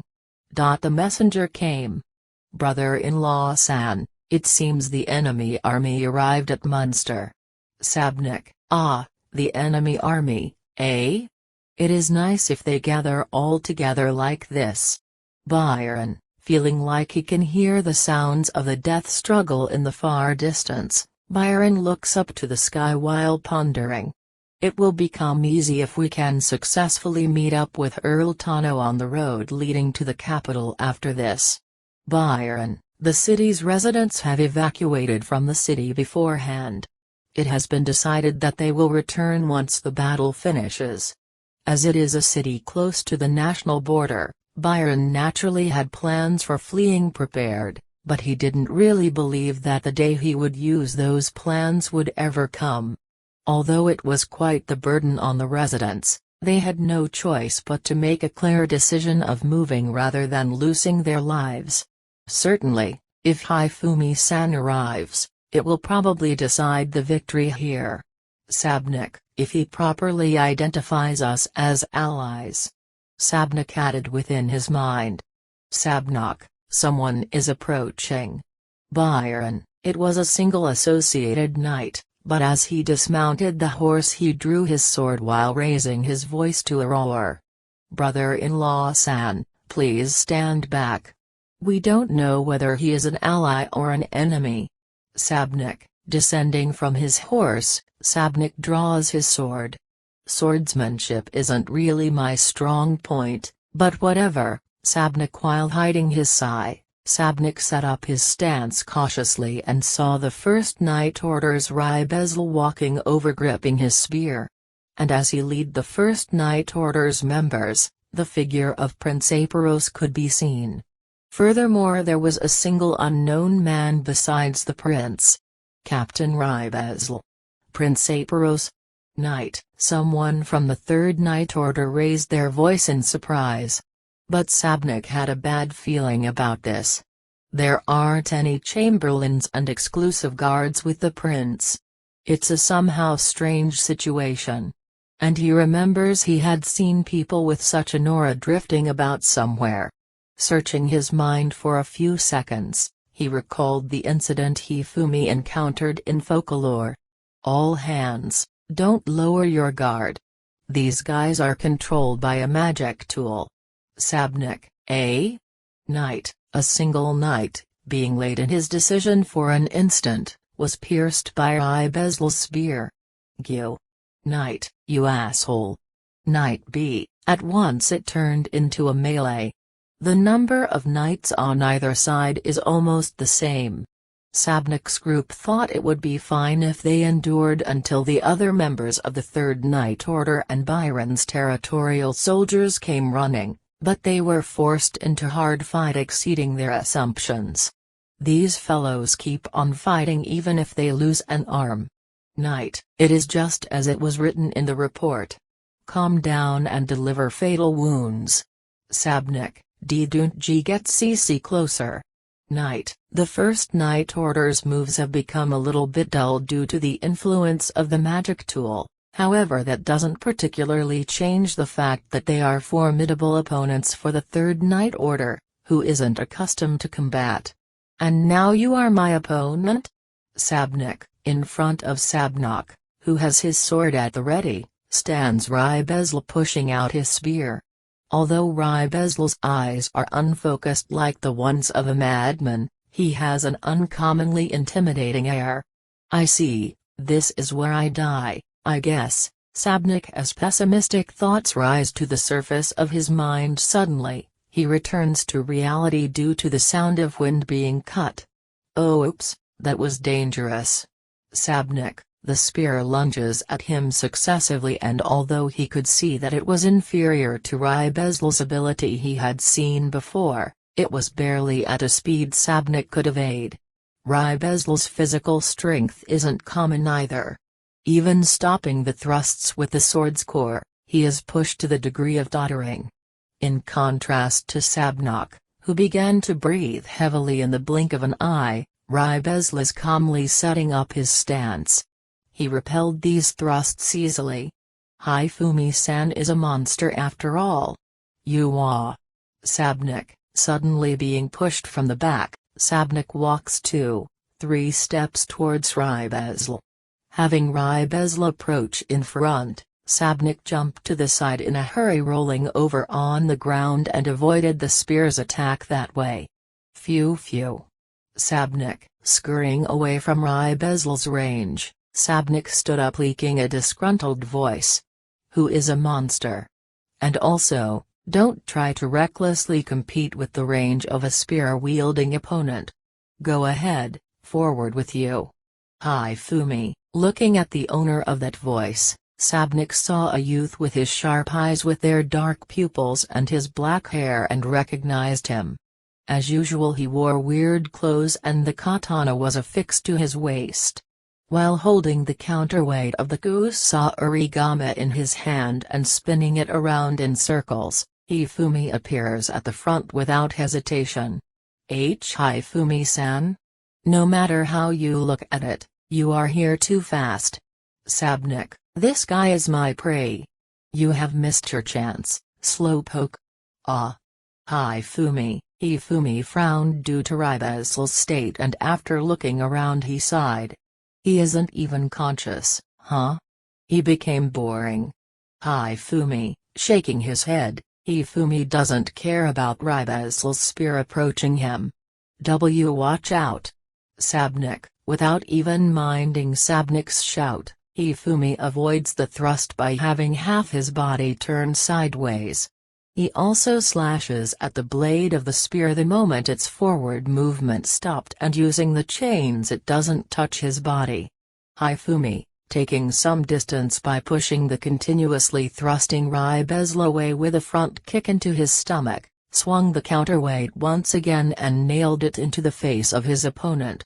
Although he has his nose in the center of the face smashed, Ribezel doesn't cease to lunge at Hifumi with his spear.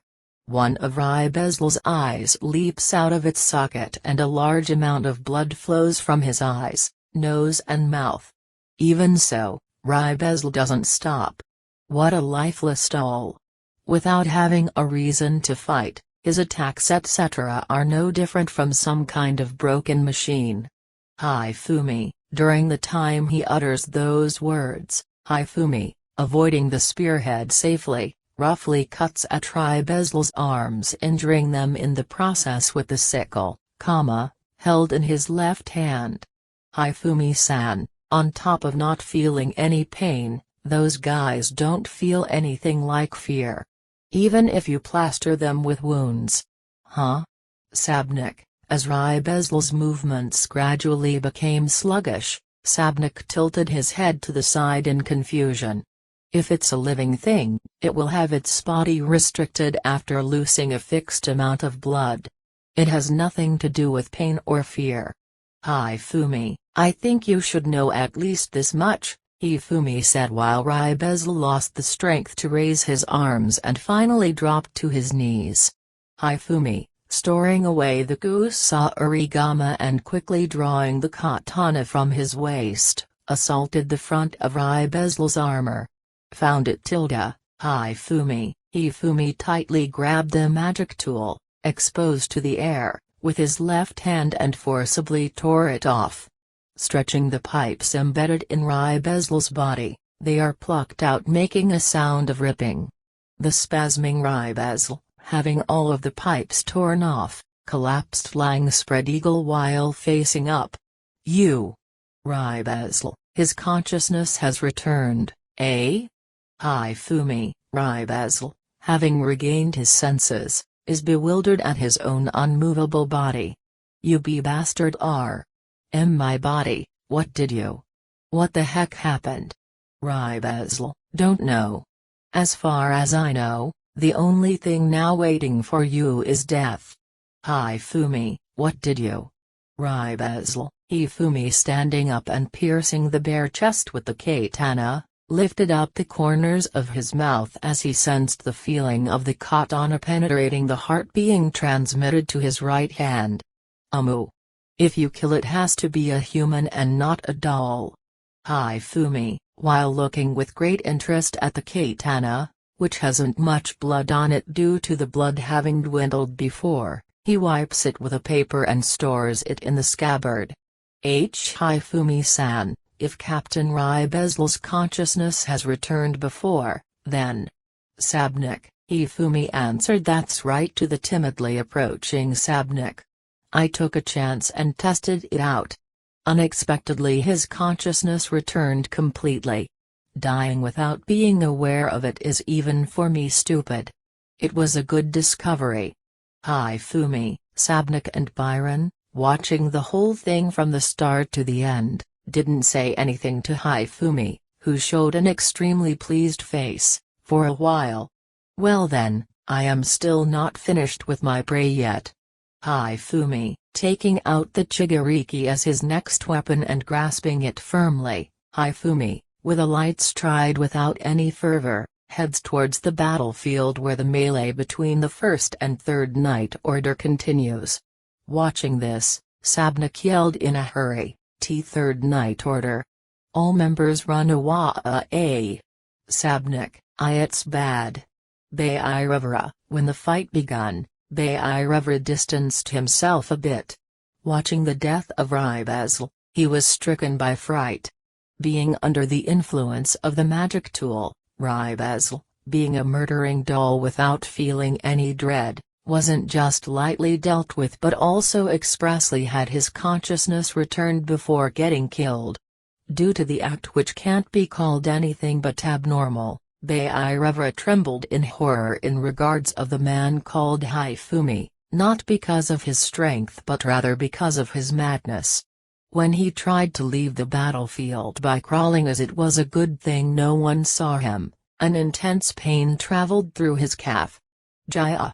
Bayirevra, while rolling around due to the sudden pain, he looked teary-eyed at his foot and saw some cross-shaped metal stuck there. What on earth is this? Bayirevra, a single girl approached Bayirevra who couldn't feel his foot due to the intense pain. Just when I caught up with Hifumi at last. I haven't shown my gratitude to Hifumi for this good luck. Origa, it is Origa slowly walking over with a shuriken in her right hand. While her fair-skinned face is expressionless, her green pupils are leaking a powerful killing intent as she fixes her glare at Bayirevra. Why you bichar? Bayirevra, it seems you remembered. Origa, although it is just a trifling honor, she throws a second shuriken in the same way and also inflicts a wound on the yet unhurt foot. Goo. Bayirevra, without being able to raise his voice already due to the pain, Bayirevra clenches his teeth, frantically pulls out the shuriken and binds up the wound with a piece of ripped-off cloth. Nevertheless, the blood doesn't stop to spill. Won't you help me? With my feet like this, there is nothing but death in the wild awaiting me by now. At least I want to die more calmly. Bayirevra, showing a disgraceful lamenting, anticipated help from the spy of her and within his mind. He continues his speech to gain further time as the pursuit isn't coming. Therefore. Bayirevra, shut up. Origa finished the casting during the time Bayirevra wept and begged. The wind blades mercilessly sent one arm flying. Jaya. Bayirevra, Origa's facial expression doesn't even change a bit seeing Bayirevra turning a somersault scattering his blood after having his arm cleanly cut off at the root of his shoulder while bawling with a giddy laughter. For you it is an appropriate way to die while groveling on the ground like this frantically trying to survive.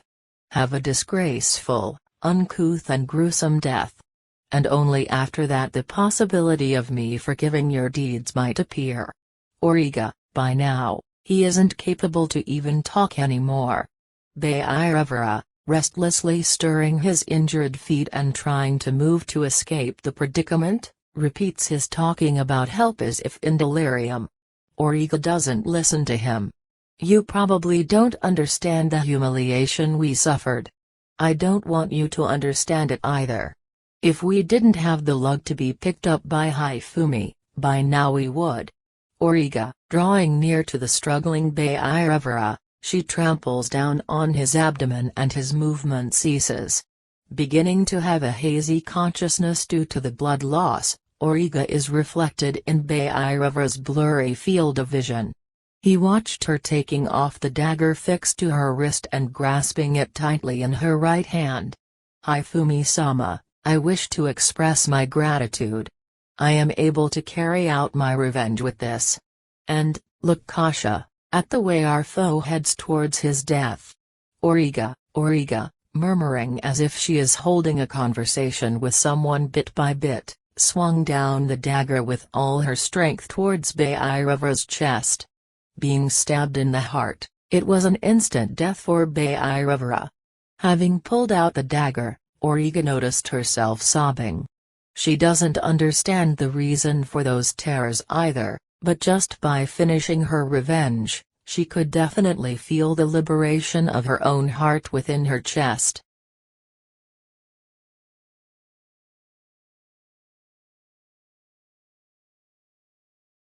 Chapter 56, Wanted Dead or Alive.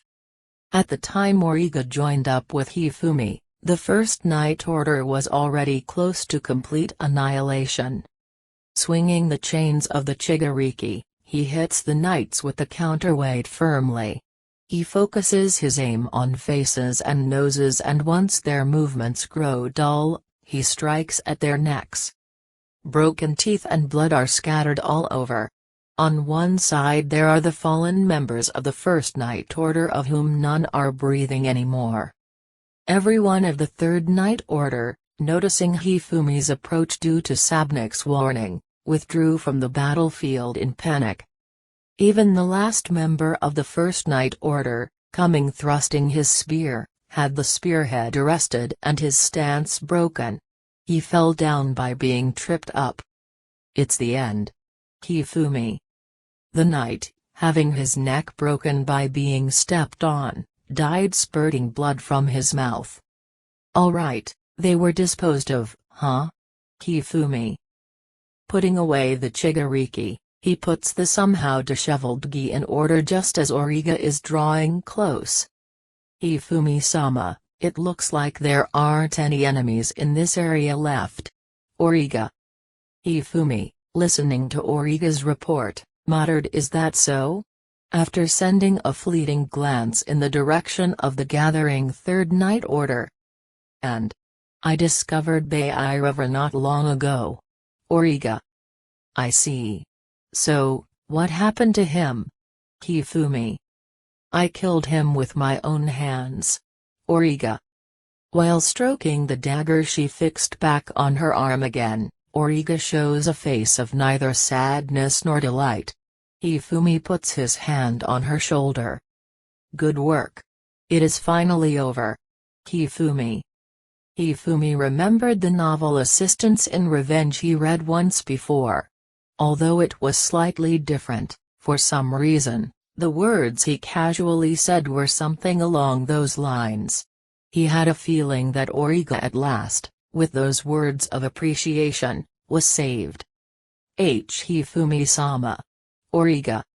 Origa, overcome with emotions, leaped into Hifumi's chest without even wiping the tears that started to pour out. "Oh? Hifumi. I'm very sorry. Let me stay like this, only for a bit." Origa. Hifumi, who showed a face of doubt for a moment due to Origa suddenly bursting into tears, seized her shoulders and pulled her apart. He directly stared into the eyes of her.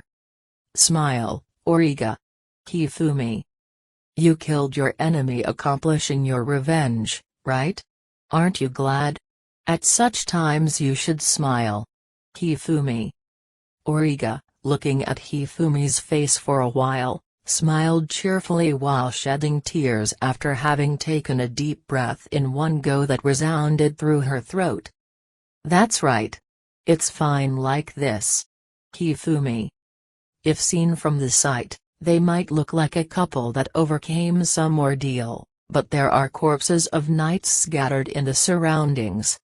Sabnik and Byrne approached nervously at that point. Sabnik. "Ah, Sabnak, is it? I wonder if they are still fighting in city down the road. I will go there." Hifumi. "No, though that person." Sabnik. Sabnik pointed ahead. There was the figure of Prince Aparos standing rock still with an appearance as if being an empty husk. "Is something wrong with that brat?" Hifumi. "Brat, you say? Even if he's like that, he's still this country's prince." Sabnik. "It should be obvious," Sabnik says, but Hifumi does no more than tilting his head to the side. "Did you intend to become a hindrance?" Origa is looking at Sabnik with eyes full of nothing but the wish to curse him to death. "Well, it's fine. Although it seems he is being manipulated as well, we, of the Third Night Order, want to take him into custody, but… Sabnik. I have no use for a brat that shows no inclination to fight with me. It's fine if you do as you like with him. Hifumi. Thank you very much. Sabnik. Hearing Hifumi's answer, Sabnik gathered several people and headed towards Aparos location. In exchange, Earl Byron steps in front of Hifumi. Thank you for your assistance. I am called Earl Byron Kamrat, translator note, Kamurado. You are Earl Touno, right? Byron. Byron? Ah, that letter-sending Earl, eh? Hifumi.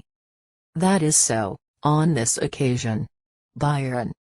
In the instant he tried to convey his gratitude, Hifumi draws his katana with his right hand using a backhand grip and presses the cold blade against the scruff of Byron's neck. It's alright to call me here because there are enemies. But, I don't like your intention of using it for your own benefit. Hifumi. I intention to use you as Wr, Byron.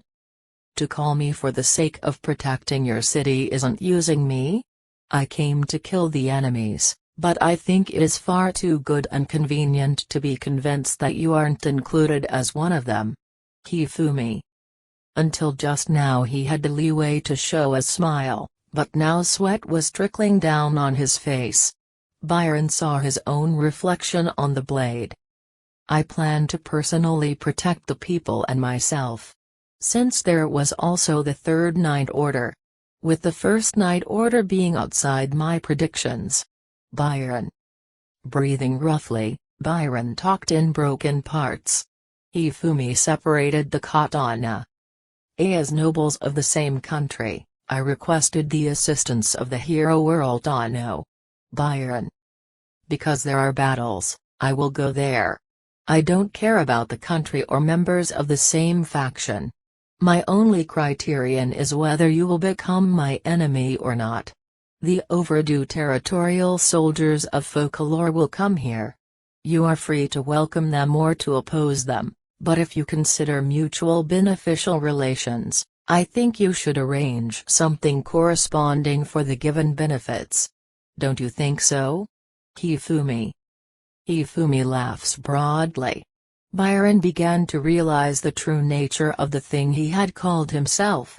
He thought that if Hifumi was a battle maniac, he would be delighted if there were enemies, but he made a huge mistake.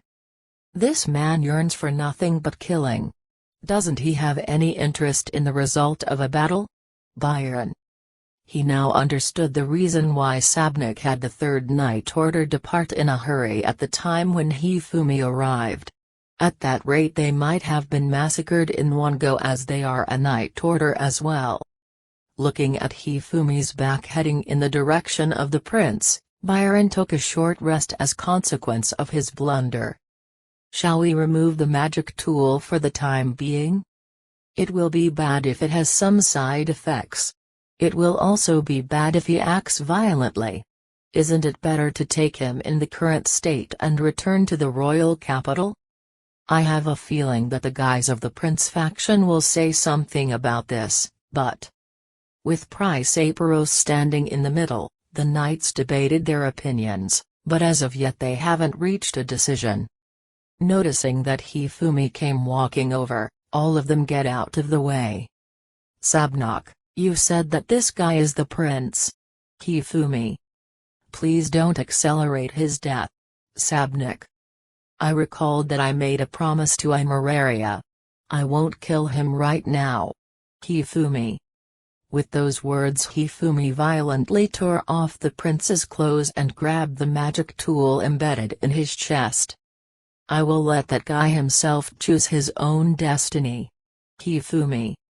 Same as with Rybezel previously, he tore off the magic tool in a brutal way without caring about the other party's body at all. The knights, visible in the surroundings, are just watching the situation without being able to stop this. No one tries to catch the prince as he collapses to the ground. You Aparos. Blinking his eyes, the prince regained his consciousness. At? What the he? My chest hurts? You are. Aparos.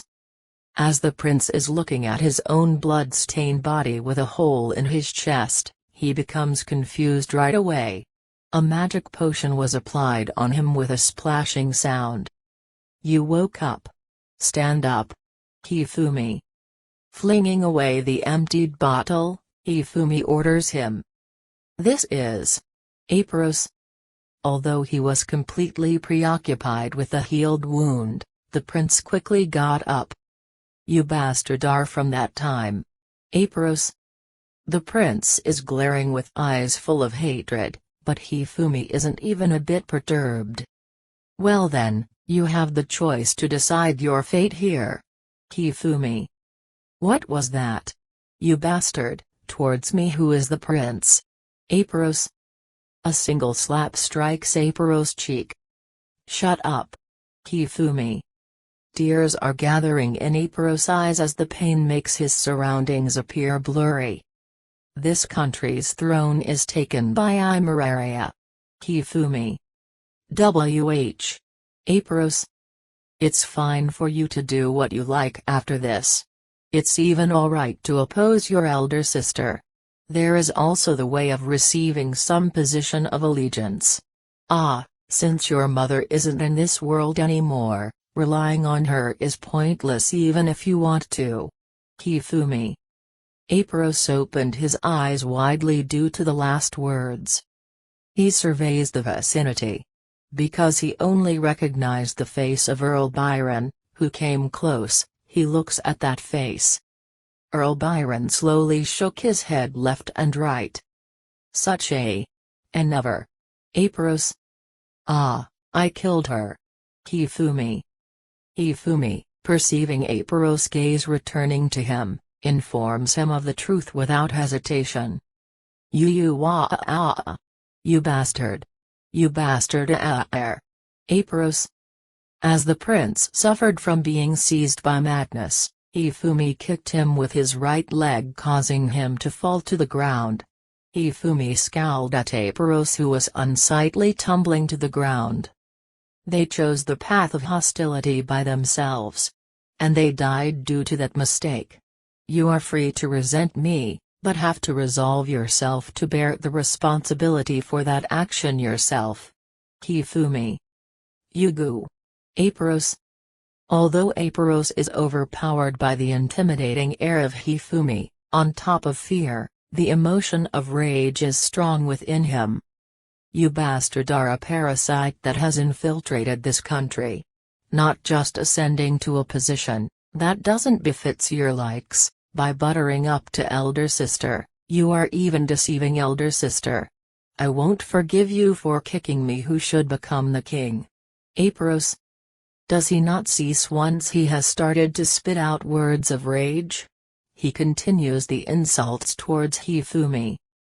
Prince, let's returning to the capital for the time being. Sabnik. The prince doesn't stop even as Sabnik calls out to him. I won't go anywhere with your rotten third night order. Drawing someone like that into the country, this is the outcome after he was given a rank and territory. A savage that doesn't understand what pedigree is. To injure me. Aparos. Aparos' field of vision warps. What, WHW? Aparos. Before anyone knows what's going on, Aparos' head divides left and right. Both halves get out of alignment while shedding blood. At the time he collapsed to the ground with the sound of a short splat. Aparos died, spilling the contents of his head. I won't forgive you for insulting Hifumi-sama any more than this. Origa, translator note, the Yandir strikes. It is Origa who did him in.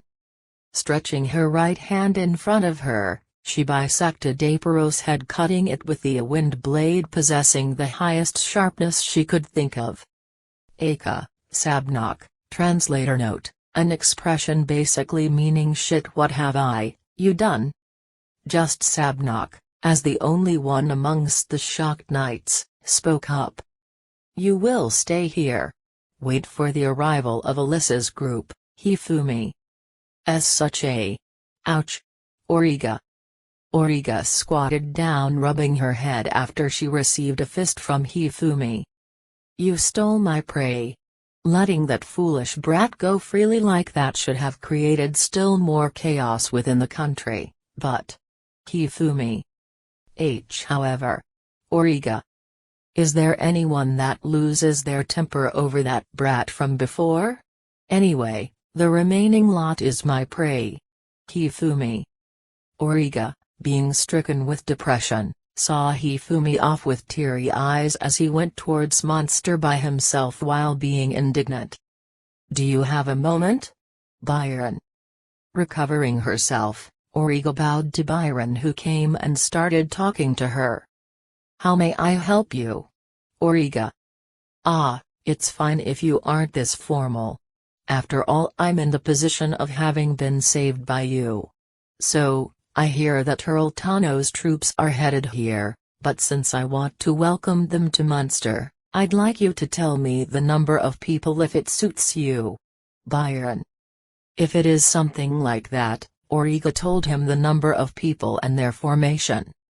"And, I think that the dispute in this city will likely reach its temporary conclusion with this, but I wonder if it will result in having the troops he brought along return?" Byron. Upon hearing Byron's question, Origa faced him with a suspecting look. "No, I don't understand the reason why Earl Touno, who has this much fighting strength, especially brought along his troops, you know." Byron. "Well, it's fine, I guess." Origa. Origa, quickly returning to being expressionless, unnaturally clears her throat. This time's march was something like doing an expedition practice. Originally it's only natural that they are unnecessary to do something like assisting Hifumi in such sort of battle. Origa. But, Origa continues. After the departure from folklore, Hifumi-sama had only once talked about his plans. Because it isn't interesting to fight people who are manipulated by a magic tool, he won't enter hunt and, Origa. That is, in other words. Byron.